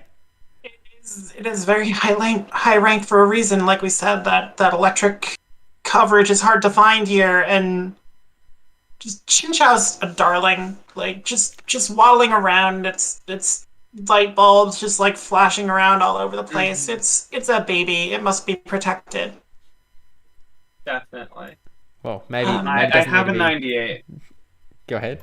And I know, like, building the 98 is the way that I would get the hundo, because that's how it always goes. You build the like, rank 500, and then you get the rank 1, or you build the 98 of a, something like Metacham in the old days, when the hundo was the rank 1. You build a 98 or a 96, and then you get the hundo the next day or the next week. I finally finished my 1500 CP Metacham and then caught like a rank 4 literally the next day. I'm like, ew. If you ever want to know how to get good ranked Pokemon, it's only one method. I guess one thing we didn't mention about going Gastrodon over these other ones is again, we talked about fast move pressure. And Gastrodon has that in a way the Mud Boys don't, just because Mud Slap. And like, Mud Slap, it has a rep in battles, but it's very underrated in the right meta. Because I remember Commander Cup, I think was that one where it was like Alolan Muck, Toxicroak, Lantern, Hypno, meta. And the reason why I had success there is I found a Claydol that I was going to trash. I was going to transfer it, but it got to like $14.95 and it had Mud Slap. I'm like, sure, all right. And people weren't adequately comped to deal with it, and I got a fair amount of wins just because they couldn't take Claydol out before it just Mud Slapped people to oblivion. And you know what? Lot of Dracul's 2-1 in this tournament. I don't know how much Gastrodon has factored into what she's been able to do, but I mean, You wouldn't surprise me if you told me that Gastrodon had a big role to play in that. Yeah, I mean, I have a similar story from Commander. I ran Rhyperior in that I know meta. you ran Rhyperior. Surprisingly enough, Rhyperior beats Toxicroak if it's on Mudslap.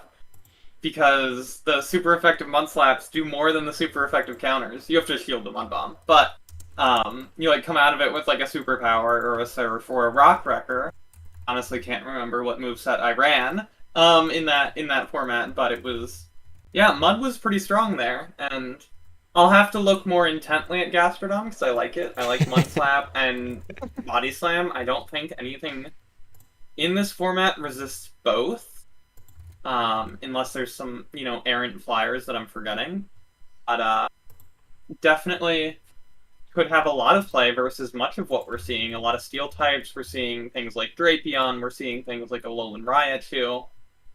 Things like Beedrill, where it's not super effective, but you're resisting poison. Could be very, very nice to have that Mud Slap Body Slam combo. And then your third move, whatever you won't reach. Whether it's Water Pulse, I believe Terra Pulse or Earth Power on Gastrodon, and I really wish it would get like Weather Ball of Rock, something like that. Chaos. Yeah. We look like we're set for that final round there. Arya Bacon with a sweep over Emma 5 cents. So we are gonna tee up this final battle. Yes, we get to see Redspa versus Olive Flutter.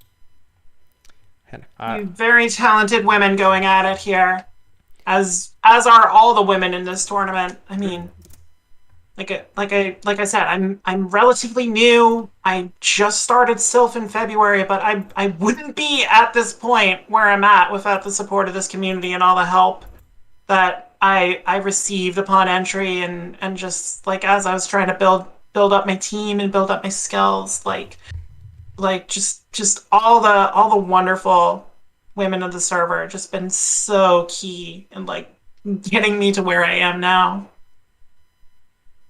Well, that always feels nice to hear. As I suppose a more I mean, I can't remember who brought me into the server, but I feel like I've talked to them recently. So thank you very much. But yeah, and we mentioned at the beginning of the stream, but if you are a woman battler or would like to get into contact with the server, there is a Twitter page that I try to check regularly, or all the admin team tries to check, usually more so than I do. And definitely can get into contact with us there. Because love stories like that from you, AJ, and from other women in the server, and it's very much reassuring on why all of this gets done and why it's set up. No, I'm very thankful for it. So again, it's not there yet, but I'm going to put the link to the Twitter in the description down below. It's not there now, but it'll be at the end of the stream. It'll be plugged in there. But yeah, we'll hop over into the final battle, take a look at those teams again as we wait for the battle invite to be sent on the back end. And good luck to the battlers. Someone's coming out the champion, so take it away, Hoff and AJ. Yeah, so I mentioned already like that. I really like Malamar here, so we'll have to see what Ready decides to do. What do you like looking at these teams? Like you said, Malamar is going to be a big player for Redspa. Even with the Alolan Raichu sitting there, I wouldn't be surprised if Shadow Celio wasn't another option. And then it's going to be up to her whether she brings in Zweilous or Whiscash to deal with that Alolan Raichu threat. I have to imagine Whiscash is going to be a big option, considering it has play against at least 3 of those mons, and can at least hold a kind of neutral battle against the other 3. Yeah, definitely. I think this is an interesting situation where I would bench the Milotic compared to the other previous matches, because it does have very good play against Zweilous, as we've mentioned, it does have very good play against Frostlass because I believe you outpace just a bit to the Surfs, but it would be a bit of Alolan Raichu food. It doesn't love Empoleon. Yeah. We get And to see especially that two Alolan Raichu.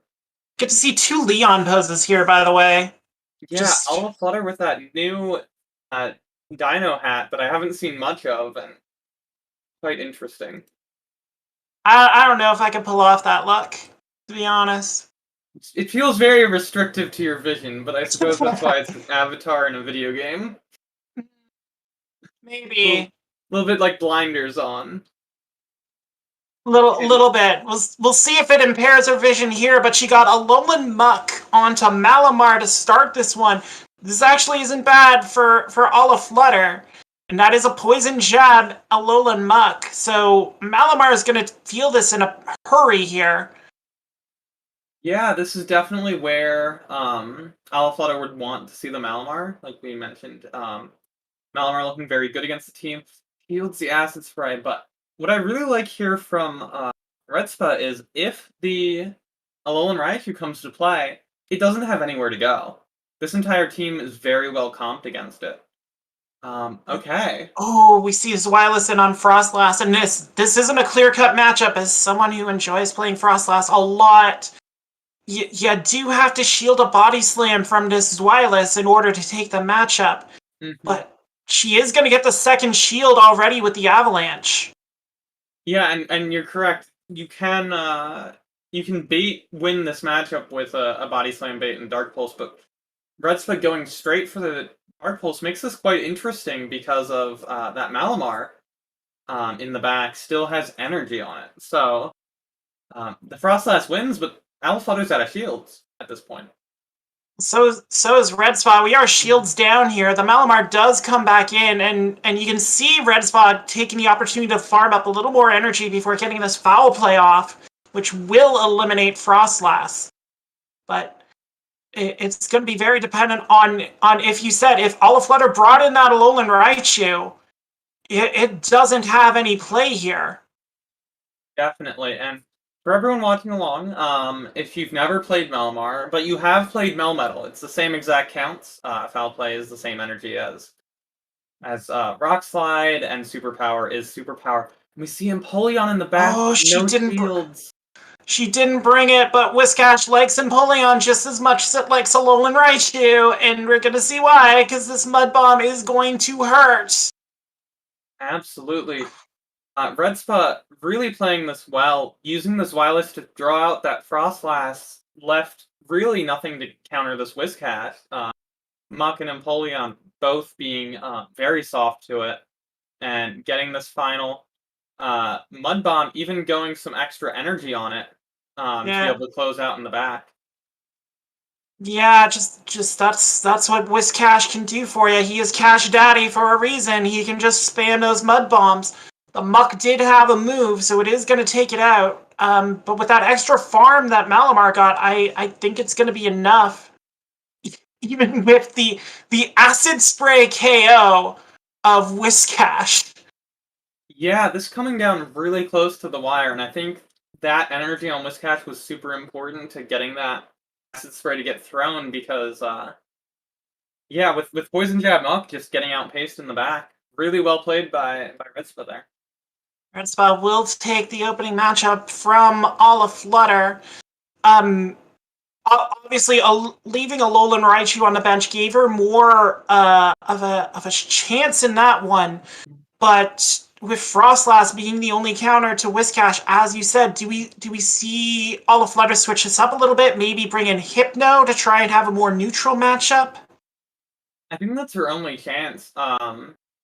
In like over responding, and that might leave her weaker to, for instance, some Malamar, but she has to have something that covers that Whiscash, because I don't see any reason why Redspa wouldn't bring it again. Even the things that beat Whiscash on Flutter's team aren't hard counters. There's no Abomasnow, there's no Pelipper or Mantine, there's no things like that that would just give it universal trouble. Like we see on some other teams. something like a Lapras even. So I think that you have to make your team stronger against it, or else you're just gonna fall to it. We see Empoleon versus the Wireless. An interesting matchup for sure. But Flutter wants no part of it. She's gonna bring her own Swilus in. And I haven't done a lot of Swilus mirrors, but I don't think it's very favorable to who comes in second. But Red Spot does respond by bringing in Whiscash here, a more neutral matchup for this Whiscash, which is interesting, but maybe sensing that her own Swilus might be key later on. Yeah, I think this play from Red Spot is very telling. I think it's very interesting. I think she's thinking along the lines that we were, that this team probably doesn't have the same soft spot to Whiscash that the Game 1 team did. And realizing that Malamar has so much play. Yeah, the Dark Pulse really takes that out there. I think that Malamar has a lot of play against the back too. I think Alolan Muck's the only thing left on the team that isn't terribly soft to it. So I think that there's Frostlass. Frostlass comes in, so it's Frostlass and Empoleon. So you're right, Malamar has a lot of play here. Does Olaflutter start shielding? Yes, she does. She shields the Body Slam. She shields down as Malamar has 2, and very wisely. And as you pointed out, you have to play Malamar like a Melmetal. You have to have something to swap to get those debuffs on. And she did save the option there to clear those debuffs, but she is going to go Foul Play on Empoleon just to keep her defenses up. I like this play quite a bit. You're going a little bit extra in terms of energy spend to get to them, but the drop in damage, I believe this third Foul Play is going to be crucial on the Frostlass. So making sure that it's not double debuffed by some superpowers or single debuffed is... She undercharged the Foul Play too. Very, very smart. Able to get farm up. Empoleon so slow. Those waterfalls do nothing, and just instantly firing this Foul Play off on Frostlass. It's very, very well done there. That was one of the best undercharges I've seen in a long while in Pokemon Go PvP. Spotless. Exceptionally played by Red Spa. Really should be proud of that one. Closing out that matchup as expected with Malamar. Really, really staying strong, but having that kind of forced charge move after an opposing charge move situation that came up, and undercharging as a result was just huge. Really, really well played. I'm gonna have to start practicing with my Malamar, because this squid is looking like it's turning the meta upside down. Yeah, perhaps it can make it evolve. See, I see exactly what you're saying. This is why I'm here. This is why I'm on this broadcast. I think for terms of phrase like that. No, really, really looking tough in the hands of a skilled trainer. So we see Whiscash. Ooh, very good lead for Red Spun in this third match. Yeah, that's not who Alolan Muck wants to see. Frostlass comes in immediately. We do see Milotic on the backline here for Red Spa in this third match, but this isn't terrible for Whiscash because just Mud Bombs do put pressure on Frostlass. Interesting that she swaps out to the Malamar. So she's really putting faith that the back Pokemon is something that Milotic can handle. But I do quite like this. What she did in the lead was she got 2 Mud Bombs of energy before swapping out. So that Alolan Muck is as good as dead if it gets aligned versus that Whiscash. Really, really well composed plays here from Red Spot. And I believe that Malamar should outpace to Foul Plays, being a 45 energy move instead of Avalanche. It should be a pretty clean matchup from here on out. 5 Psycho Cuts to a Foul Play, 6 Powder Snows to an Avalanche. Alolan Muck is going to come back in. That switch timer for Red Spot not up yet, so she's not able to unleash the Mud Bombs at this time. Going to go for the Superpower instead on Alolan Muck. and perhaps sensing she's going to need that final shield, Flutter letting these go. And obviously superpower much more favorable to take on Alolan Muck than Mud Bomb. Yeah, I really like, okay. Oh. I really like this choice here. Not necessarily sure on this one, because I think this is going to be an acid spray, but... It is an acid spray. Accepting that, if she can get a shield down with this Milotic, the Whiscash has Blizzard or two Mud Bomb. So, really kind of can handle whatever's in the back. It is Wireless. Yeah. I mean, I don't know how much Acid Spray helps Dragon Breath, but like Milotic not even able to get the Surf off. The Dragon Breath pressure just so tough, and it will go down here. Yeah, and this puts things into an interesting point in the conclusion of this match, because... That's big. That's big. Getting the shield on the Mud Bomb. Frostlass is going to come back in, force this Whiscash to use some more energy. Yeah, I think this Wireless just has too much energy. I think that Alaflutter is going to be able to clinch this out. I'm not sure how much energy is on the Malamar, though. It's going to be the difference in the conclusion of this match.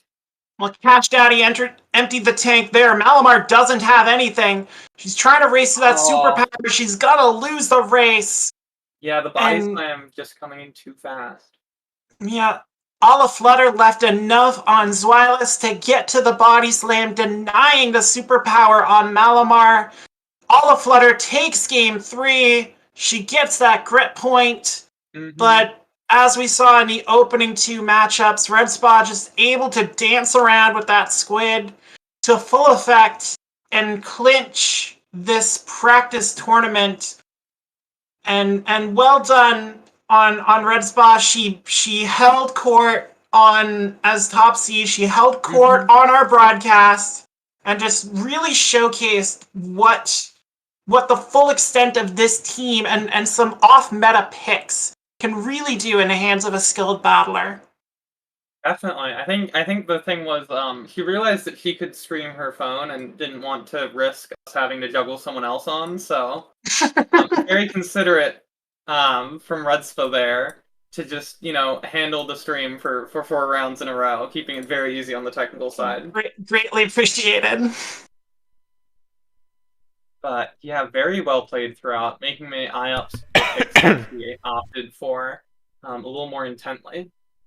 Yeah, like I said, I didn't give Malamar a lot of thought, but just how rare superpower is, how rare fighting moves are in general. It's just nice to have that option. It's nice to have that threat. Malamar does require a lot of skill. As we mentioned, you have to be able to manage your debuffs and be able to clear them. But if you can handle it, Malamar is going to be very, very tough to deal with in general here. Definitely. I mean, this has me thinking: do I bring Charm Beartic? I don't know. Charm Latias. I actually don't know that Charm Latias or Beartic are able to charm down before a superpower or foul play, respectively. But would put the pressure on.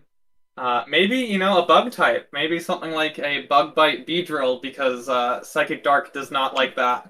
Lunge Ariados, I think, might actually outpace Malamar. Yeah, that would be a fun call. Lunge Ariados. I'm sure there's some other things that are bug in here. Something like a I don't know, Solipede, I'm sure, but I don't know that is a bug move. Which Masquerain. No, Masquerain's flying. It's not water. Pokemon. Yeah, so it's kind of letting this type combination again, also with the power that is superpower in a meta that's very soft to fighting, can definitely have a lot of play around here. Yeah, the problem with all those bugs as well, as far as viability is concerned, is with all of the Hypnos we kind of saw through this tournament, they're packing that poison type as well, which normally Bug v Poison is like, Bug v Psychic is a thumbs up, but when you bring poison in, so... Yeah. Can we get Niantic to release Frostmoth for this tournament? For this in particular. Just exactly this tournament. Not biased at all in that one, are you? No, totally not. A meta where fire is non-existent? No. Never. That would be fun. Or I guess a Raquinid from a Lola would also. Yeah. Okay. As far as I'm concerned, I know you're speaking gibberish. I don't know these newfangled Pokemons. You could be speaking from the runes. What did they do to Kanto? You guys ever heard of Just Poliwag? think of it as a Lowland Ariados. You ever hear of Poliwag? No, what's that Pokemon? I see that in the season now. I'm very excited. I can build my my Poliwhirl. Been looking forward to a second one. I have one built, but a second one so that I can use return. Us Genie come lately is no Poliwhirl, just struggling over here. One day, but terrible. As the results start to come in, again, huge congrats to Red Spa for taking out that full 4-0 sweep. Really, really incredible, and kind of, I mean, I guess makes this stream even more watch backable as we're watching Red Spa dominate with one particular team. So everyone who just wants to come and copy a team, Red Spa has definitely done everything they can to show off a really nice team and how they can use it effectively against a bunch of other varieties. But, you know, GG's as well to Netherite, Stellar Tesla, Nutmegs 918, Alaflutter, because they definitely all put in some really good work. And I really feel like play of the day was just that undercharge on that foul play. It was just absolutely crazy how just perfect it was, with it, able to get all of that Psycho Cut energy through. It was really, really incredibly done, and I need to learn my counts because Yeah, definitely agree, because that was effectively the deciding match. I know it's hard to think of that retrospectively because it was the second win in a row, but then the third match being lost, that flipped the 2-1 at the end of it.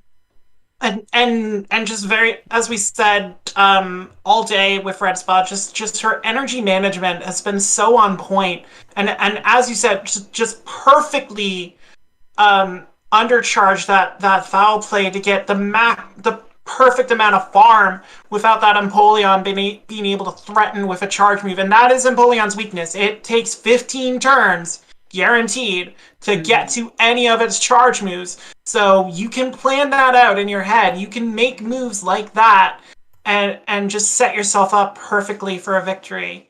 And you know, that's a kind of high mind games play that you see in this server. Definitely.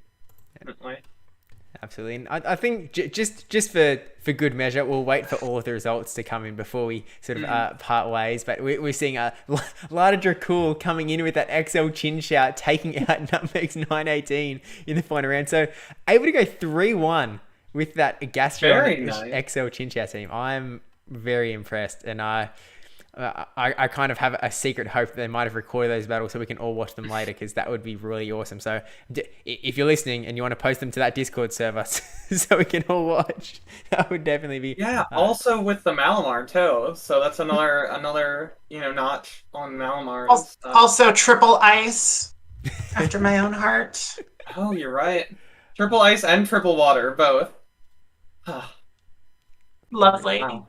Really, really awesome there. But as we sort of start to close it out, again, huge shout out to the girls of the PvP server, who without them, this tournament would not be happening right now. So it was definitely a really, really good showing. And again, if you are a girl that PvPs, hit them up over on Twitter. I can get sorted and join into the Discord, because NHoff, as one of the admins, you want to kind of give a quick sort of overview about the all ongoings in that Girls at PvP server? Yeah, of course. So it's kind of transcended the idea of strictly being about lady battlers, as it would be said. But is focused around all Pokemon Go PvP content, whether that be the Silph Arena, whether that be Go Battle League, and we do host a mega tournament for the Silph Monthly Cup every month. We have battle lobbies similar to Go Stadium's structure, and I mean, beyond that, there's plenty that don't battle in the server as well, and just like it's a point of community, it's a point of um, feeling like there's a place, feeling like you're not the only woman in your battling community that many in the server, myself included, have felt in the past, and being able to relate in the general idea of being online, being in an esports kind of environment, which I use a little bit lightly with Pokemon Go PvP, but that kind of dynamic, um, it's a big deal, and it's important to a lot of our members, myself included. Yeah, and I mean, exactly as Hoff said, as someone who spent a lot of her first few years of Pokemon Go in a very solitary position, doing gym battles and occasionally doing raids, but again, feeling like a minority in the community with a bunch of guys around. Finding the Girls That PvP community has been huge just for my general happiness with the game, and just all the support that I've gotten from the wonderful women on that server is just it's been rather comforting in this time when we're all kind of isolating and keeping apart and keeping distant, and I'm very grateful for it being there for the women of this community. Absolutely. So, again, it's not there yet, but do definitely join that server if you are a girl that PvP, because it's going to be very much well worth your while. But with that said, I mean, on top of Girls That PvP, obviously a huge thank you to both NHoff and FinalBossAJ, because they've been doing some absolutely fantastic casting as we have across this tournament, followed Red Spa take out this championship tournament. So, I mean, those are some links that I do have in the description, but I mean, we'll just go top to bottom. NHoff, I mean, where can we sort of find you after this stream? Outside of, obviously, there might be one server in particular, but on top of that. No, you can find me in multiple servers, in Discord, but in more I guess public places. I am at twitter.com/goddessnhoff, a battle earned title. I am on Twitch at twitch.tv/NAHoff. And then you can find me throughout Discords, whether it's Girls That PvP, whether it's Go Stadium, which I'm rather active in. Always happy to talk about this server, about this movement, or about the game itself. Talking shop about Glacial Cup, about any given Silph meta, or Go Battle League meta is definitely a big pleasure for me to do. NHoff as that analyst queen of Go Stadium, putting out a lot of great work over there. So again, links are in the description if you want to go check all of that out. There might even be a Go Stadium link in there, maybe. Check it out. Maybe there might be if you want to join Go Stadium as well. And I mean, FinalBossAJ, same questionino. I mean, where can we sort of find you after the Streamly do? I am in a few Discord servers, not as much, obviously as Hoth, but yeah, you can find me on Twitch at FinalBossAJ. I haven't been able to stream a lot lately because I've been recovering from a medical procedure, but I'm trying to ramp things up a little bit there. I'm usually on Monday nights. That's usually a night I can block out for sure. So I do GBL stuff. I'll be using my my remix team that I've had a lot of success with this opening week on Mondays, so be sure to check that out. If you want to follow me for non-Pokemon Go reasons, I do have a Twitter. It's at @A_J_Andrews. The underscores are there because Twitter is dumb, but I need it to do my job, so follow that for opinions about the Blue Jays. And I mean the baseball team, not the bird. There's a different person in the server. You follow for those opinions. But yeah, again, thank you for having me here. I know I'm not very experienced at this whole shoutcasting thing, so I'm glad y'all felt fit to have me on and do these discussions. And I'll just mention already, if you're feeling high and mighty about this little team you've concocted here, the final boss is always waiting. Better. But yeah, with all that said, thanks again for NHoff and FinalBossAJ. Both really did an incredible job, so thank both of them for coming on. And thanks to the GirlsThatPvP admins who I've been talking to them behind the scenes to get this thing going, NHoff included. And it's just a sort of really cool event, and hopefully we can. This isn't going to be the end of some GirlsThatPvP live streams as we sort of venture off into the future. But and of course the admins for running the tournament on the back end as well. So with all of that said, thank you for watching. Everyone who's come out here live, everyone who's watched this non-live, don't forget to like, comment, subscribe, especially that subscribe one. And we'll maybe see you in the next GirlsThatPvP thingamajiggy. See you, everyone.